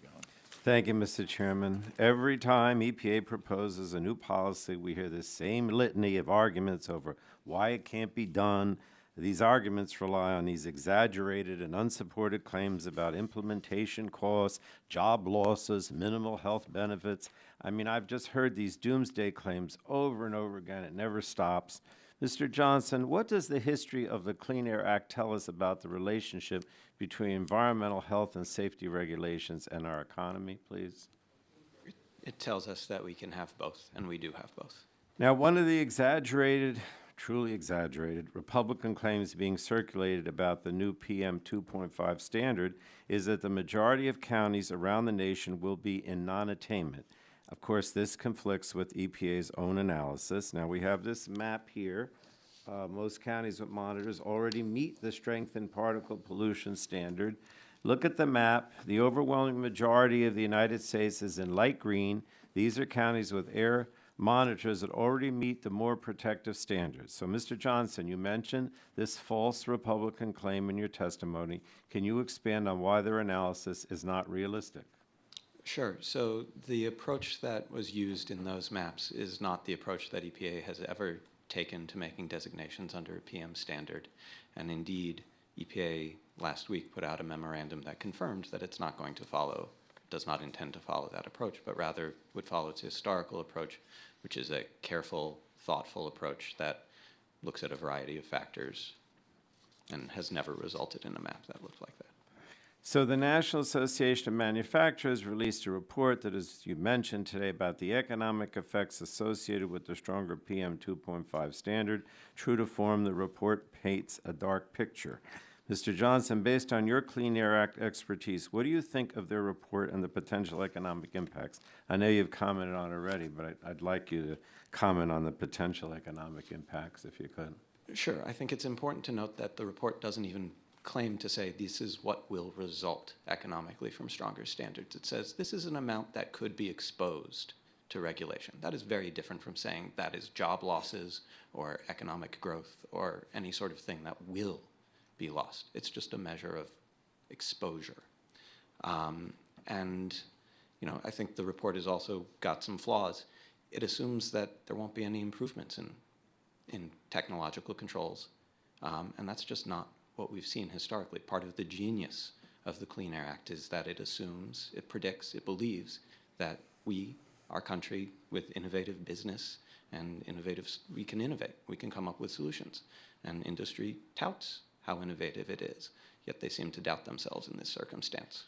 But what we've seen is predictions of doom and gloom routinely falsified by reality. In the late 70s, early 80s, the city of Houston argued that it could never, ever meet the 1979 ozone standard. It said it was impossible, unattainable. In 2013, it met it, and it's remained monitoring attainment ever since. So future predictions are not necessarily future realities. We can do better. We've shown that we do better. Well, thank you. You know, since the beginning of the Clean Air Act, polluters have cried wolf every time EPA has issued a new rule to protect public health. They've claimed time and again that a new clean air rule will lead to economic ruin, but those claims just never come true. They're exaggerated, and once again, they're being used to justify this dangerous legislation that will leave communities exposed to the harmful impacts of air pollution. You know, I want to say a long time ago, I was a freshman in college, and I came down to Washington, and I was working on the Clean Air Act. You know, I think it was just, I don't know if it was just being adopted or whatever. And Nixon was the president. And most of the people, a lot of the people that were preaching that we needed the Clean Air Act and make it pass were Republicans, right? All very concerned about the environment. Contrary to what Mr. No said, the emphasis was not on the economic impact. The emphasis was on the pollution impact, to save people's lives, to make sure we were breathing clean air. And I don't know how that got switched around. I don't know how the primary focus of my colleagues on the other side now is all about the economy and jobs. I'm not saying economy and jobs aren't important, but can't do anything if we can't breathe. And that still should be the primary focus, that we have to be able to breathe clean air. But thank you, Mr. Chairman. Gentleman yields. The chair now recognizes the gentleman from Georgia, Mr. Allen, for 5 minutes of questioning. Thank you, Chair Carter, for holding this important hearing on the National Ambient Air Quality Standards setting process. I thank our witnesses today. I'd also like to welcome Mr. John Eunice from my beloved state of Georgia for being here today to share the challenges of implementing air quality standards. We're looking at a discussion draft today to improve the national ambient manufacturing. This announcement shows the need to improve the process for assessing air quality standards. Of course, Mr. No, you need to respond maybe to what was just said to you earlier, but you make a compelling argument in your testimony for sustainable regulation. In your testimony, you talk about many ways the current permit system is broken. Is that what the Clean Air Act was set up to do? Not at all. The Clean Air Act, Congress was quite clear in the very beginning of the act. Congress said there's twin purposes to the act: to promote public health and air quality, as well as the productive capacity of the nation. And as I said before, the good news, no one's disagreeing with that on this panel. We're for both. The problem we've got now is because for the first time in history, the PM standard is so close to background, it's going to result in huge gridlock for projects that will both promote American jobs, which is why our workers were up here visiting with you all just weeks ago, but it's also going to allow for continued environmental progress, and not just on PM, but on greenhouse gases and every other emission. Yeah. Efficiency is that sweet spot where we can meet the twin purposes of the Clean Air Act. That's what we want to do. So you don't want unintended outcomes where you gum up the works for things that are a win-win for jobs and the environment. That's where we are. Well, the permit process is a real problem in the country. I mean, we can't get pipelines permitted. It would we could power Europe and burn the air 42% cleaner, which would be good for all of us. How can the draft legislation get this process back on course for the people? What's this legislation going to do? The legislation does some very needed things, and the first one is to say, when you lower a standard, the agency's responsible for developing a workable implementation plan. That's basic common sense. If they had done that, we wouldn't face this gridlock problem we're facing right now. Okay. And we've been asking them to reform this permit program for over a decade. I know. And we just at an impasse on this. Mr. Eunice says we're looking at improving this process through legislation. One part of the discussion draft addresses improvements to Clean Air Scientific Advisory Committee to require having 3 people from state air pollution control agencies on the board instead of just one, which is the current standard. Can you share how expanding the number of people representing state air pollution control agencies on the board would be beneficial? Yes, thank you, Congressman. So Georgia, for 6 years, had a representative on the Clean Air Scientific Advisory Committee, and he was for a period of time, he was not the only air pollution control agency representative, but now there's currently just one.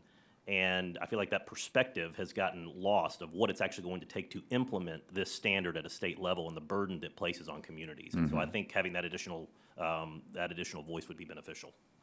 Well, the EPA is supposed to operate under the principle of cooperative federalism. However, we've heard concerns from other state regulators in previous hearings that you and your colleagues are being treated as though you're just any other stakeholder.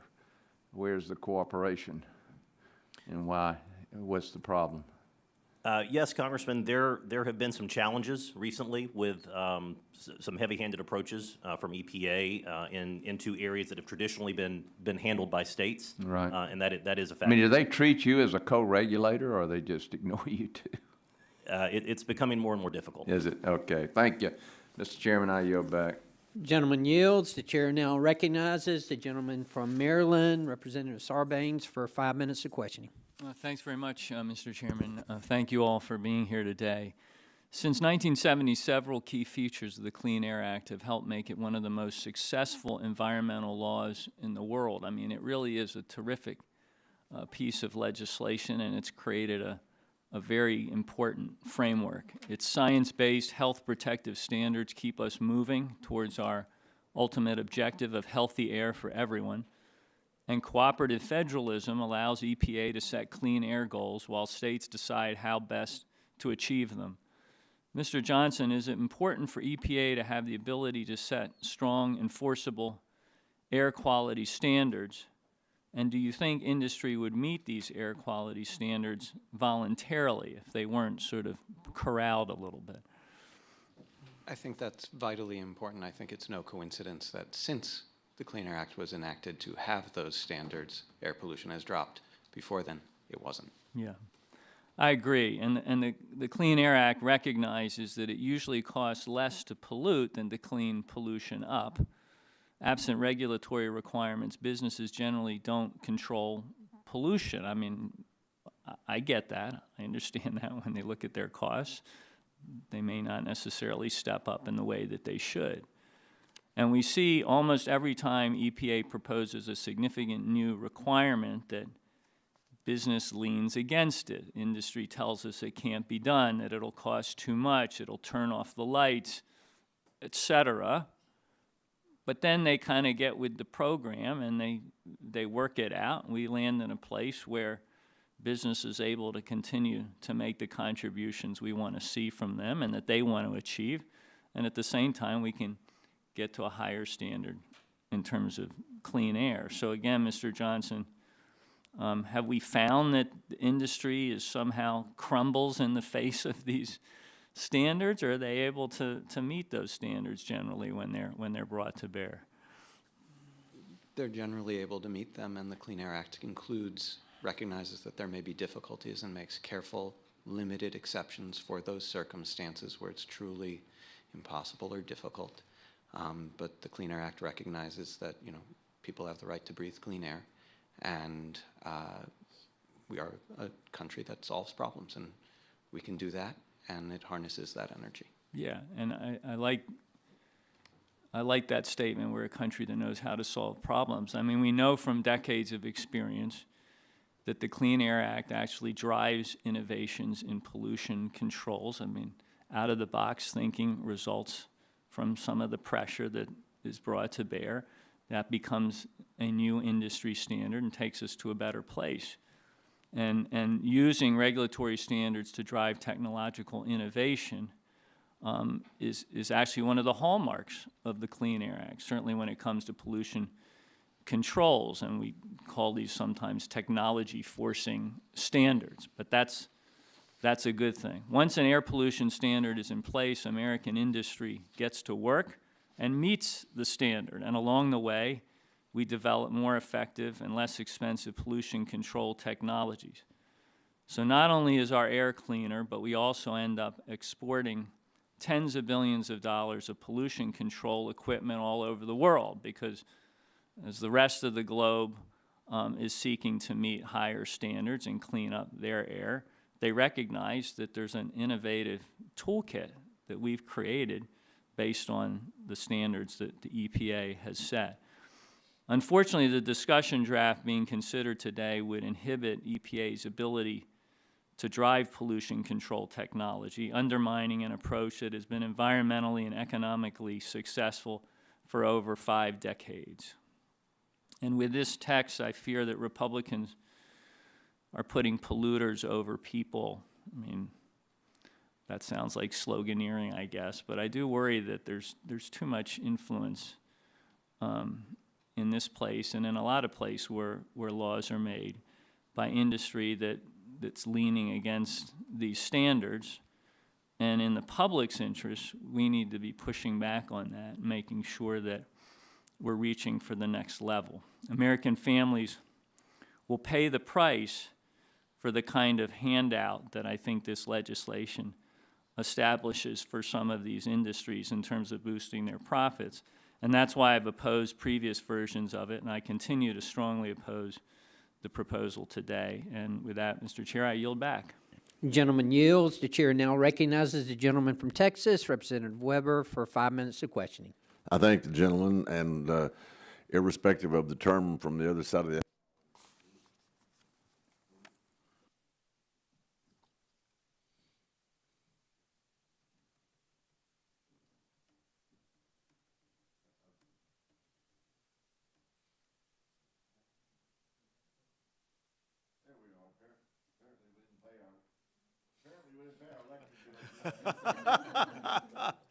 notwithstanding the sloganeering as it was termed going on next door, it sounds more to me like name calling. I remember that happening to me in the second or third grade, so I just want to get that out of the way. Mr. Eunice, I'm going to come to you first. Are we back on? The light's on, but nobody's home. I'm going to come to you. My district along the Texas Gulf first. My district along the Texas Gulf Coast is the home of some of the largest refineries, petrochemical plants, and LNG facilities in the United States of America. Have you been to that district? No, sir, I haven't. How about you, Mr. Knuckles? No, sir, I've not physically been there. Mr. Johnson, you're next. I don't believe so. Mr. Noah? No, sir. Well, we want you to come there and spend lots of money. What the demand, let me just say, the EPA's new PM 2.5 standard will put that district into non-attainment. So, Mr. Netrum, the demand for the products produced there is only growing and only going to continue to grow. Are we back on? We're back on. As companies are looking to expand their capacity and the world becomes our marketplace, quite frankly, which is good for American, and it's means safety for the world. How, in your opinion, how will this new standard impact the ability to operate and expand that very production in those areas that will now be in non-attainment? Well, it's an interesting question, partly because of what the EPA's reg would do immediately. To Mr. Noe's point, setting the level at near background will make it nearly impossible to permit an expansion or a new facility. And what's interesting about this is that our energy security is really critical for this nation. And what we're seeing in the energy sector right now is a ton of innovation and a lot of dollars that are flowing into new technologies and new power sources. All of that will be stopped if we're not able to permit the industrial capacity that's needed to actually meet those demands. Have you ever heard of wafting, where you have wafting of fires maybe over in Africa or sand from the Sahara Desert or from Mexico even coming up, pollution coming? Have you ever heard of wafting? Yes, sir, or Canada, yes. Do you think that's taken into consideration when the EPA imposes this kind of strict rule? I think it should be. I think we need to be able to account for what is going on that is naturally occurring rather than to put the entire burden of all PM sources on the backs of the manufacturing industry to address. And is it your fear, as it is mine, that in essence what this will do is it will actually literally force companies to move their operations overseas? That is a real concern of mine. As I noted before, we are in a global battle for industrial investment. The EU, China, and others went through exactly what we went through in COVID with disrupted supply chains, and they see the need to increase their manufacturing base. Others are coming for those manufacturing dollars, and we want to make sure they're here in the United States. Yeah, all the while we are producing energy cleaner than any other country in the world. Would you agree with that? Yes, sir. Okay. Mr. Noah, I'm going to come to you. All across the country, there are communities that will be hit disproportionately hard by this new standard. These are communities whose very livelihoods are dependent on the manufacturing and industrial facilities that create jobs, contribute to the local economy, and improve the quality of life. We're talking about schools, we're talking about teachers, we're talking about students, we're talking about churches, talking about families. Can you speak to the health impact on these communities if these facilities are forced to shut down or leave, including, but not limited to, such as suicide, depression, and even drug abuse? Can you speak to those? Congressman, I'm not a health expert, but I think everyone knows there's a body of literature out there on the very kinds of things you're talking about. And by the way, it grew significantly during the Great Recession. People realized they were actually underestimating those impacts and not fully appreciating them. And they also realized that this sort of argument of don't worry that those jobs are lost because one will be created somewhere else, that actually the transition and the loss of human capital, all that expertise that worker gained over their years of working in those facilities is lost. That's a terrible, terrible loss. Takes quite a toll. Mr. Eunice, I want to come to you in the last time I have left. In your written testimony, you highlight the fact that the entire state of Georgia is in attainment under the previous PM 2.5 standards. Under the new standards, population 90% will now live in non-attainment areas. Texas is in a similar place. Can you speak to the challenges that produces for state regulators? Yes, sir. So that will require that Georgia EPD start crafting state implementation plans for each of those regions that ultimately end up in non-attainment. These pages or these plans are hundreds of pages long. They require years worth of work on our end, and then ultimately EPA has to review to determine whether they agree or suggest changes to these plans. It's a very time-consuming, voluminous process. It will be a struggle for state agencies, given this new rule, to develop those plans and implement them. And all the while, it seems to be a moving target. I yield back. The gentleman yields. The chair now recognizes the gentlelady from New York, Representative Clark, for 5 minutes of questioning. Thank you very much, Mr. Chairman. I thank our ranking member in absentia for holding this hearing today. Good afternoon. And thank you to our witnesses for testifying today and for sharing their expertise on clean air and the necessity of strong standards. Mr. Johnson, in your testimony, you highlighted some serious concerns with this legislation that I share.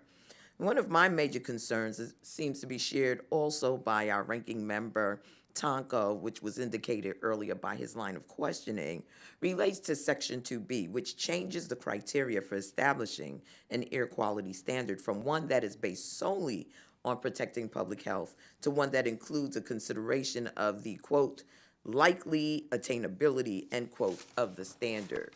Mr. Johnson, in your opinion, is this phrase, quote, likely attainability, end quote, clearly defined? No, it's not clear.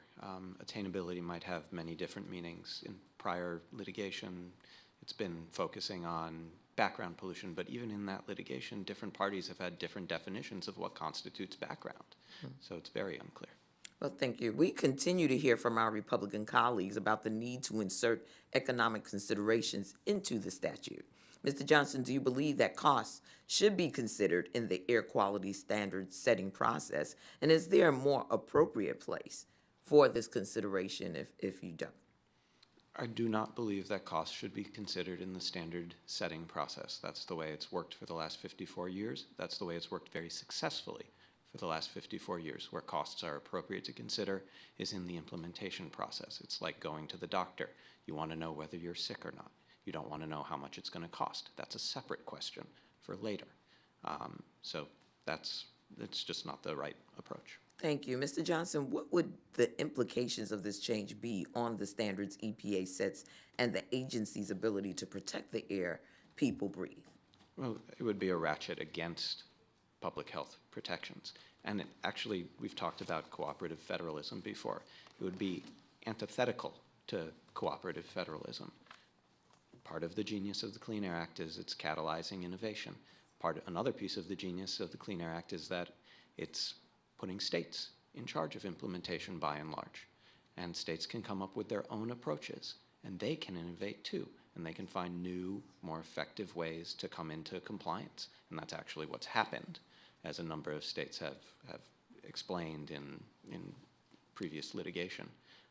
But by forcing EPA to consider so-called attainability, predictions of attainability up front, it sort of closes the door on that whole process. And so it actually would trample, and there are some other pieces of the bill that would trample on the state's ability to set their own approaches to come into compliance with healthy air.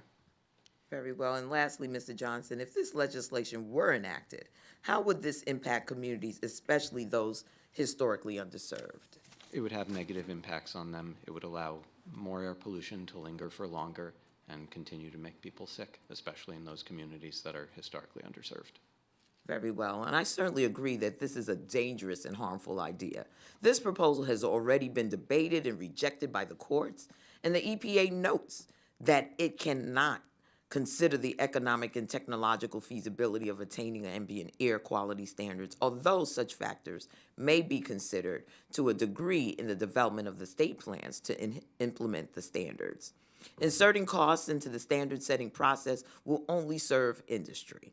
The American people will most certainly suffer, especially those communities that have for far too long disproportionately carried the burden of air pollution. And that is why I've opposed previous iterations of this language and why I oppose the discussion draft being considered today. With that, Mr. Chairman, I yield back. The gentlelady yields. The chair now recognizes the gentleman from Texas, Representative Pfluger, for 5 minutes of questioning. Thank you, Mr. Chairman. Thank the witnesses for being here. I represent the Permian Basin, and we are right now undergoing review from EPA regarding the consideration and the redesignation of ozone non-attainment.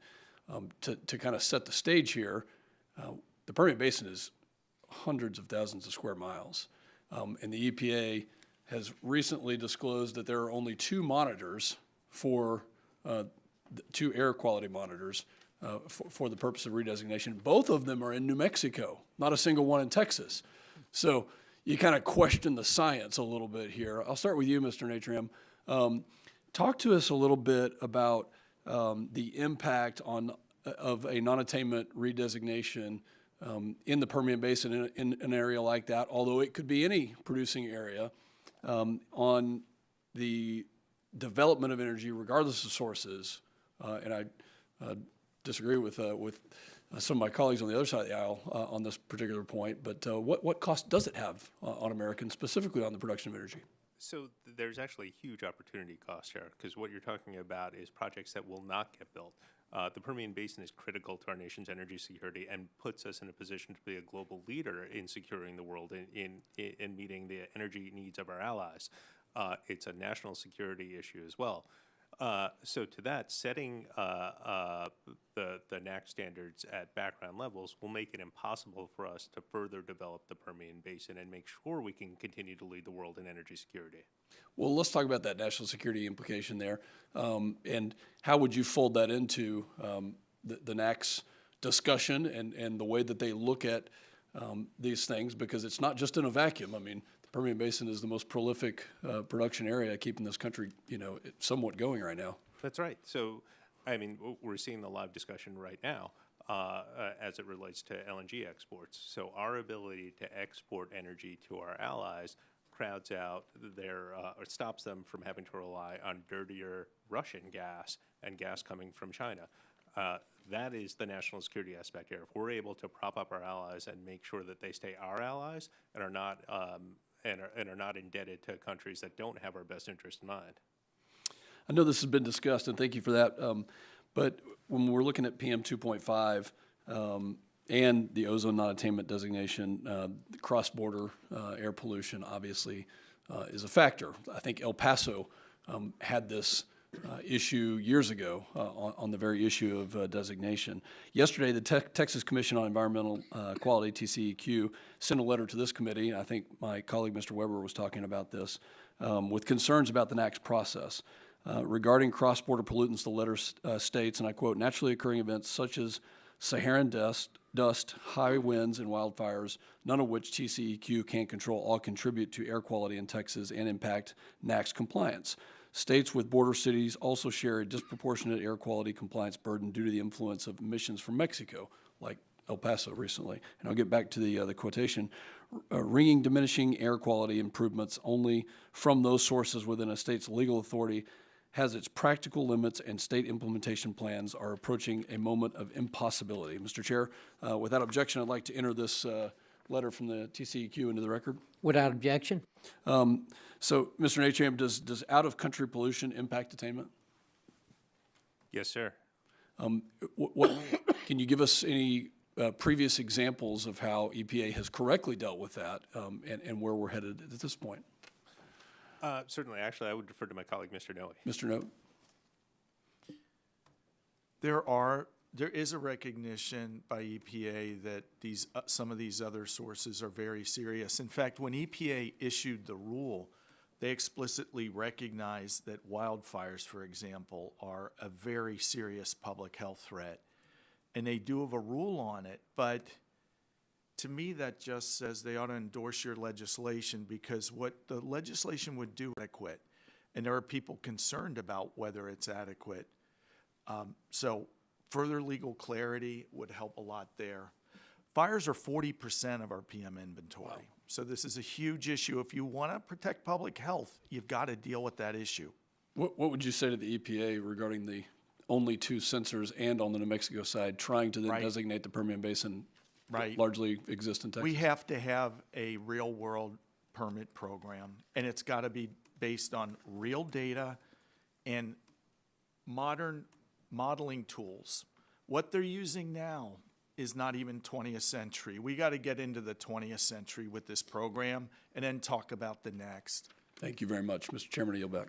The gentleman yields. The chair now recognizes the gentleman from Idaho, Representative Fulcher, for 5 minutes of questioning. Thank you, Mr. Chairman, and to the panel for being here. I've got forestry is a huge issue in Idaho, and it's a large industry, should be larger, but I've got a couple questions for Mr. No, but I just wanted to set up a brief statement for the record first. With this Air Quality Standards Implementation Act, I'm thankful for at least 2 aspects of that legislation. First, that the EPA must issue implementation regulations and guidance when it issues new standards or permitting reverts to the previous standard. That's critical for states like Idaho that are heavy on natural resources, but yet we have limited private land. Given our heavy footprint of federal land and where the DEQ must work with the EPA on air quality standards and things like sawmills, agriculture, specialized manufacturing, and even mining. So I'm thankful that that is in there. Also, I'm thankful that with this legislation language, states should have input in the review of potential air quality standards. And having the states be part of the scientific review on the front end could help both the states and the EPA, making for a more efficient process and less uncertain implementation. So with that, for Mr. No, your organization had mentioned back in September that needing a 2-year effective date to have time to prepare state implementation plans, with the EPA having a 60-day effective timeline but not issuing updated guidance to the states. Can you talk about the immediate impact on the forestry industry as a function of that? Yeah, this is the irony. Our industry and it's a catch-22, frankly. Our industry tends to be in cleaner attainment areas, so there's been an EPA map shown that's all green. What's the problem here? Well, the problem is you can be in an attainment area, but so close to the background level that there's permit gridlock, and that's what our industry faces. 88% of pulp and paper mills are in areas like that where their projects are at grave risk, and 97% of wood products mills, there's some in your state, of course, face that. That's the problem, and that's a lose-lose for both the environment and for jobs. So follow up on that. I'm not sure how familiar you are with Idaho, but just in general, you could answer or at least provide a perspective on this. With the finalized rule at PM 2.5, what do you anticipate the economic impact of that to be? You know, frankly, Congressman, it's going to be severe, but the worst, hardest truth of it all is it's unknowable, because you never see the manufacturing facilities that are built. You never see the jobs not created. You never see the entrepreneurial ideas that are blocked by this red tape. I understand, and that makes sense. Thank you. I'll add so to you all two, for that. Please, yeah. For our industry, we think $3 to $4 billion impact for ours alone. And the more severe problem here, it's not about dollars, it's about what is this doing to our industrial policy. There's bipartisan agreement that we need to grow and reshore manufacturing jobs. The president says it, both Democrats and Republicans here say it, and the problem is what we have sideways with that. undermining that are unsustainable regulations. We don't want no regulation. What we want are sustainable regulations that allow for both environmental and economic progress together. And where we are right now with this gridlock, that means all these projects that are going to make American industries competitive on the global scale and still make environmental progress, they're going to be stopped. You're validating what's going on in my mind. And so thank you for sharing that and for your perspective. Follow up there. Many sawmills, obviously, in rural America, especially in my state. How does this legislation's extension of time from 5 to 10 years to review the NAAQS proposal to help prepare compliance operations and investments, what's good or bad? Yes. I think there's been a lot of misunderstanding about that. There's absolutely nothing in that bill that would prevent EPA from lowering an act sooner than the 10-year cycle. That's what's mandatory. And the benefit of that, saying the agency can't be sued every 5 years if it doesn't see a reason to change, that's going to reduce litigation and business and regulatory uncertainty. But nothing prevents the agency, if it thinks the health science merits it, for whatever reason, they can lower an act sooner than that cycle. Okay. Mr. No, thank you. Mr. Chairman, I'm out of time. I yield back. Gentleman yields back. The chair now recognizes the gentleman from Ohio, Representative Balderson, for 5 minutes of questioning.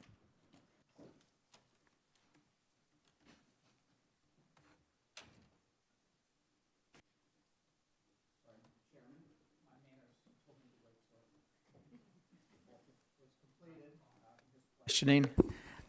Thank you all for your patience. Good afternoon, everyone.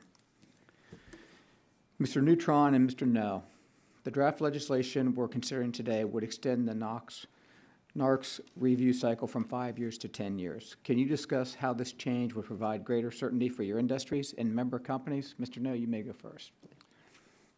What it allows is for less wasteful litigation, which is great for lawyers. They make a ton of money off it, but litigation doesn't do anything for businesses making environmental progress, making themselves more competitive. That's my basic answer there. And again, nothing in that change would prevent the agency from lowering the NAAQS sooner if it wanted to. Okay. I agree with everything Mr. Noe said, but I would also note that in the manufacturing industry, we're making investments that last for decades. That planning cycle takes years to do. So extending the period from 5 years to 10 years gives you a greater period of certainty as you're trying to plan for an investment and calculate whether or not that new project can actually go forward. Okay, thank you. Next questions for both of you again, and you can reverse switch order there. Your testimony states that many projects will never see the light of day because of the new PM 2.5 standard.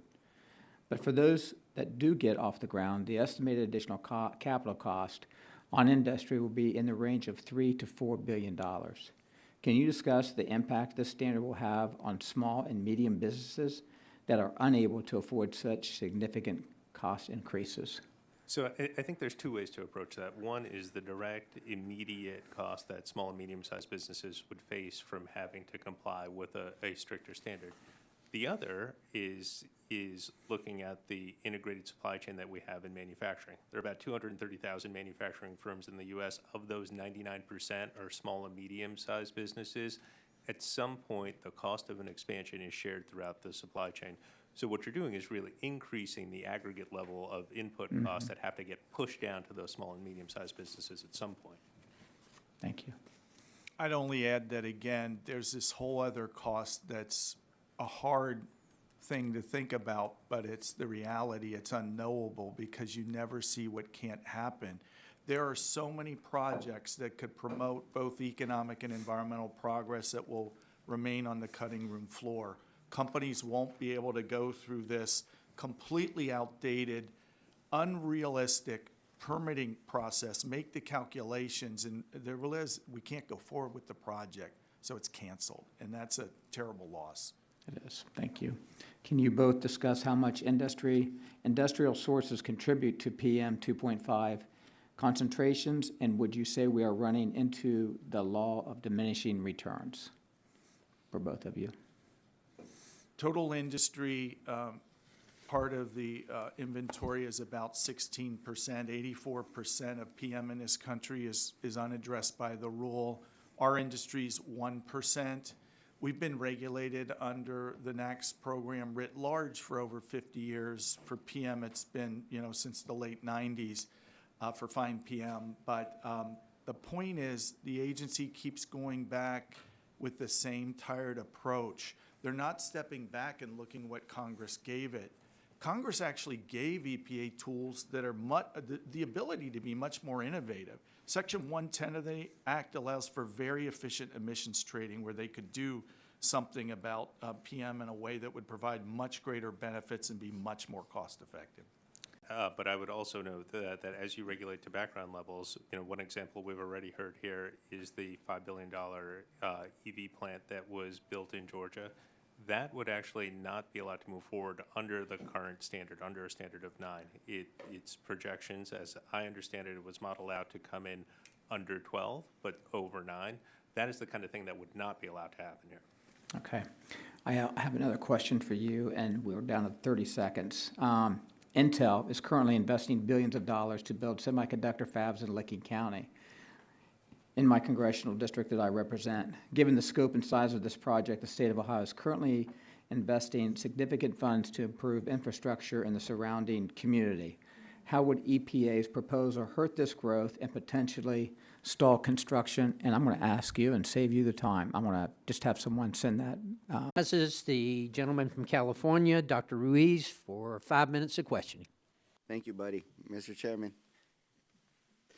Fine particulate pollution presents a significant life-threatening hazard to public health.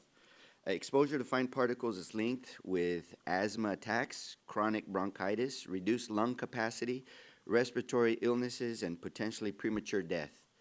My district in particular has been identified as suffering from air quality deemed unhealthy. Over the past decade, much of my district has fallen under the non-attainment zone established by the Environmental Protection Agency, meaning that my district has exceeded the pollution limit set forth in the 2006 and the 2012 rules, either the 15 micrograms per cubic meters or the 12 micrograms per cubic meters, respectively. More specifically, Riverside County has one of the worst air qualities in the country. The American Lung Association has graded the county with an F grade for annual particle pollution. Additionally, the South Coast Air Quality Management District, highlighted at Coachella Valley, also located in my district, measured air quality of particulate matter at a 10 last year, and this 10 is a highly unsafe measure of an unsafe air to breathe. As it has been mentioned in this hearing today, the EPA established a final rule that looks to strengthen the nation's national ambient air quality standards for particulate matters from 12 micrograms per cubic meter to 9, meaning that there will be less harmful particles in the atmosphere and going into our systems, our blood systems. Exposure to fine particles can cause respiratory and cardiovascular illnesses. This new standard on particulate matter will enhance health safeguards for all communities exposed to such pollutants, as individuals will be exposed to a lower level of particulate matter exposure. More specifically, it will prevent 4,500 premature deaths, 800,000 cases of asthma symptoms, and 290,000 lost work days by 2032. Now, why are we here today? Because once again, instead of supporting EPA's work to tackle this problem with the immediacy it deserves, my Republican colleagues want to slow walk it, delaying action that could save lives. This is not the first time that they have attacked the implementation of EPA's new standard. In 2017, I watched my Republican colleagues and this very same subcommittee argue in favor of very similar legislation that delayed the implementation of ozone standards aimed at improving American lives. Mr. Johnson, would keeping the previous PM 2.5 standard in place result in more negative health outcomes, especially for underserved communities? Absolutely, and the Clean Air Scientific Advisory Committee unanimously so found. Okay. And, you know, as a emergency physician, I have witnessed firsthand the effects of elevated levels of hazardous fine particles, particularly on the most vulnerable members of our society, our children, the elderly, individuals with chronic and cardiovascular conditions, and those from low-income backgrounds. Mr. Johnson, what does EPA's new lowered PM 2.5 standard of 9 micrograms per cubic meter mean for public health for our most vulnerable members? And can you speak to the projected public health benefits of the stronger standard and how it can help this group in particular? Yeah, I can speak at least somewhat to that, and if necessary, we can submit more. But EPA projects it will have huge health benefits, and it will start to close the gap in some key disparate outcomes, including mortality rate for populations that historically have experienced much higher mortality due to PM pollution, and also exposure to PM pollution, which again is not evenly distributed.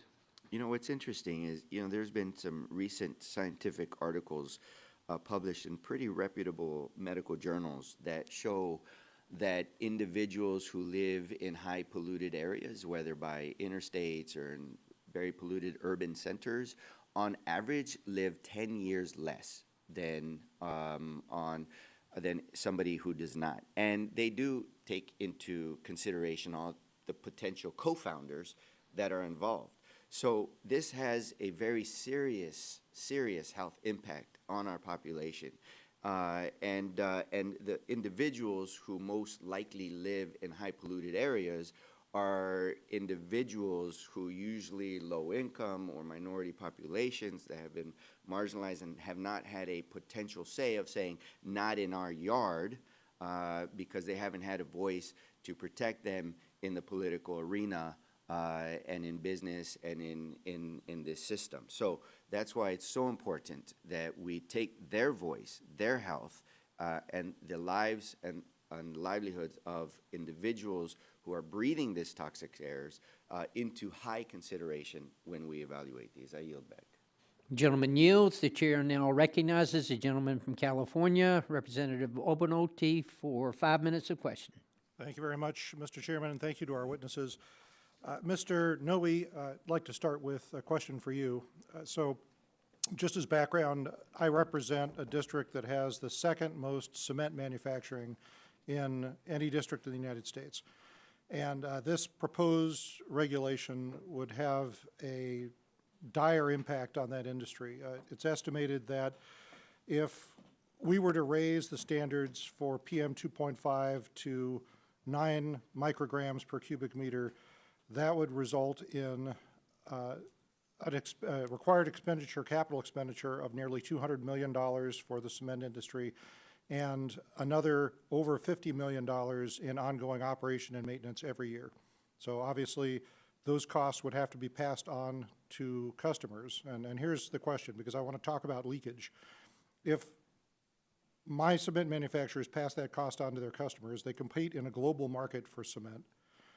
That means higher prices, less competition in the global market. It might be then less expensive for people here in the United States who are undertaking a construction project to import cement from other places in the world rather than buy cement that is produced at higher expense here.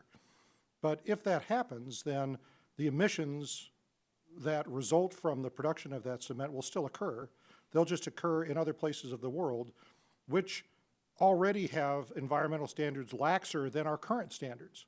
Right. So in my thinking, that leakage would actually result in a dirtier climate since we all share the same atmosphere. Do you agree with that analysis? Yes, sir, and I would even add to what you said, which is the permit gridlock that this rule is going to create, because the standard's so close to background in so many areas, even in places that are technically in attainment, all right?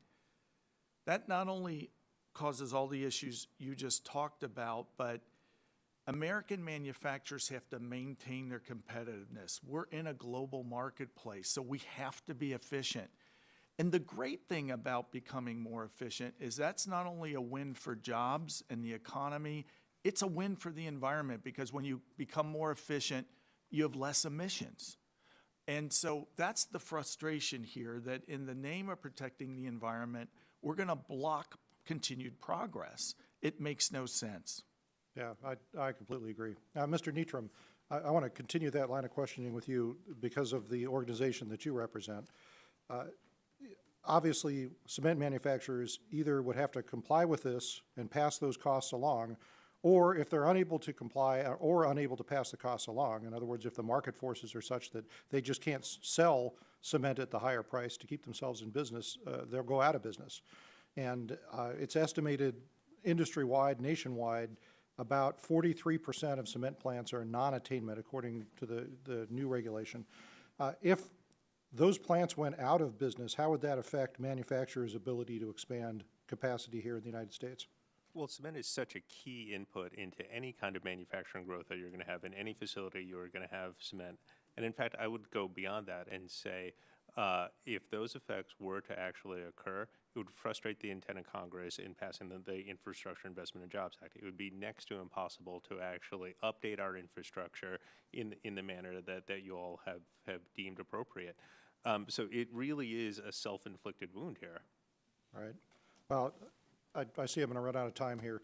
Let me just make the point, though, in closing, that I think we have to be very mindful of unintended consequences here, as you have said. And one of the unintended consequences is that in imposing stricter regulations that require production to be shifted overseas, that actually makes the climate dirtier, not cleaner. But the other unintended consequences is that we lower prosperity and we increase hardship for everyone here in the United States. And that's why one of the things that the proposed bill that we're considering does is it requires that an economic analysis to be part of the environmental analysis. And I think that that's totally fair, because everything that we do is a trade-off between our impact on the planet and our need to exist as a human species. We can't exist without impacting the planet somewhat. And of course, we all want to be good stewards of the environment, and we all want to be as green as we possibly can, but we have to be reasonable. And I think that an analysis of that reasonability is a reasonable thing to do when we're talking about the impact of the bill. But I want to thank everyone for their testimony. I yield back. Gentleman yields back. The chair now recognizes the gentlelady from Iowa, Dr. Miller Meeks, for 5 minutes of questioning. Thank you, Mr. Chairman. And I also want to thank our witnesses for testifying in front of the committee today. As a physician, it never ceases to amaze me that in my lifetime, so I'm in my 6th decade of life, that the air is vastly cleaner than it was when I was growing up. Our waterways are vastly cleaner. You can actually fish and eat the fish that you get out of a waterway. We're not dying of overpopulation or acid rain or mercury poisoning. But yet, when we look at a prevalence of asthma, we say that's because of pollution. So obviously, if all the mitigation strategies we've put in place to this time haven't changed the prevalence of asthma, maybe it's not air pollution. Let's connect some of these dots. And you all can explain that to me on a different occasion. But the question is then posed, if there are no changes in health outcomes, if asthma continues to prevail, if the lifespan of people in certain communities continues to be at the level it is now, are you going to scale back the rule? Are you going to go from 9 to 12?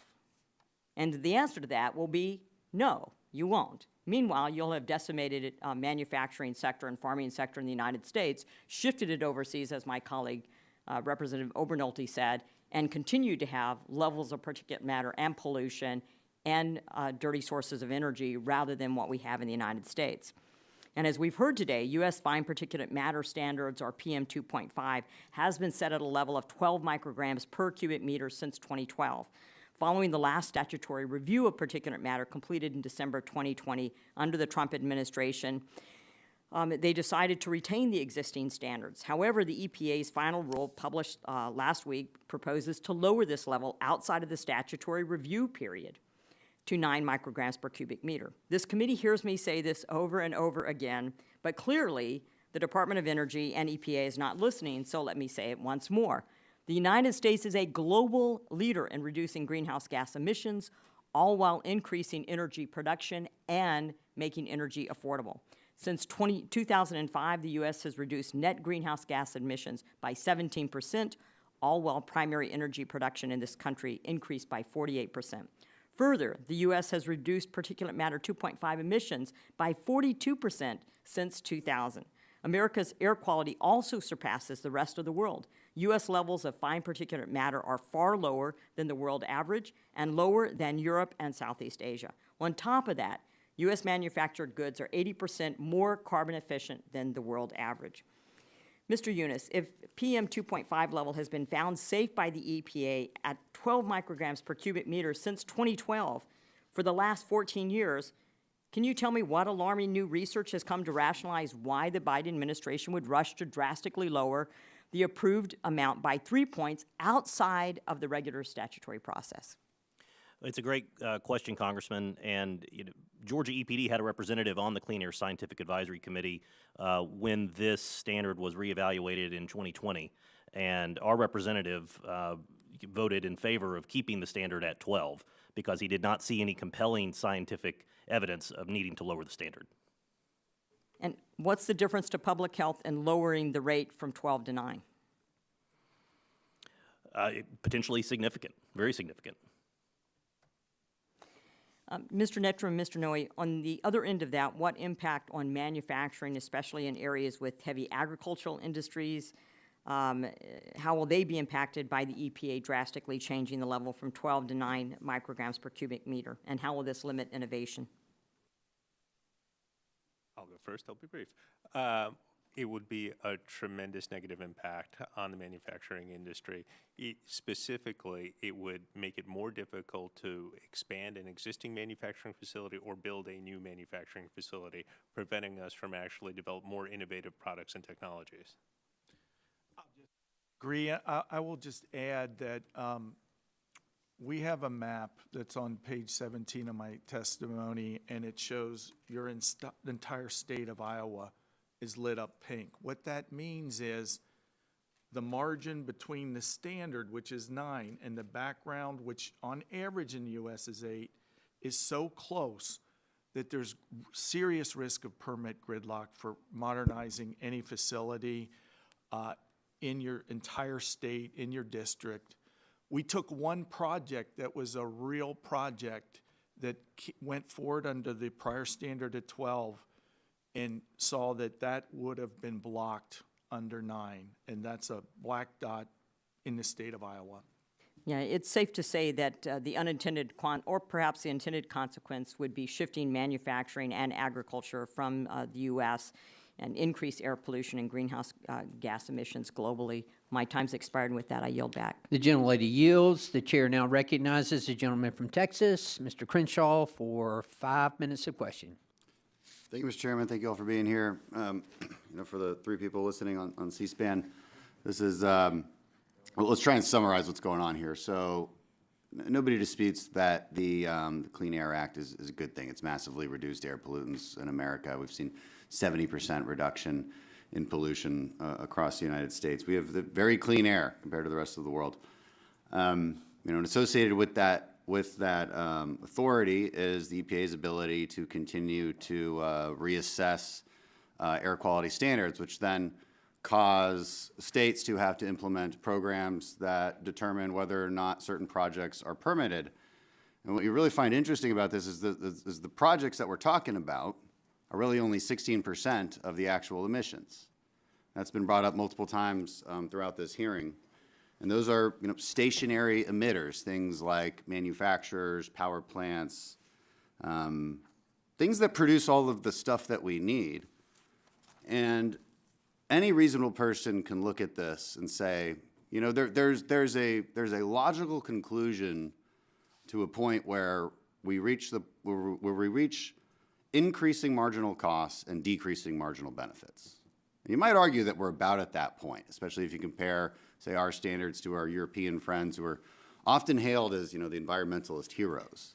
And so now the EPA wants to reduce the standard from 12 to 9 particulates per million or per cubic meter. And so now we have to assess what the costs of that are going to be. And the environmentalists say there's not going to be any costs. There's never any costs, right? One more regulation, just one more, just 3 more, just 10 more, because the last one was good, so 10 more must be better. That's always the logic. But it can't possibly be true There's always a marginal benefit decrease, which is, I think, what we're seeing, this diminishing returns, especially when you're talking about harming 16% of the actual pollutants and not even talking about, 40-something%, which is wildfires.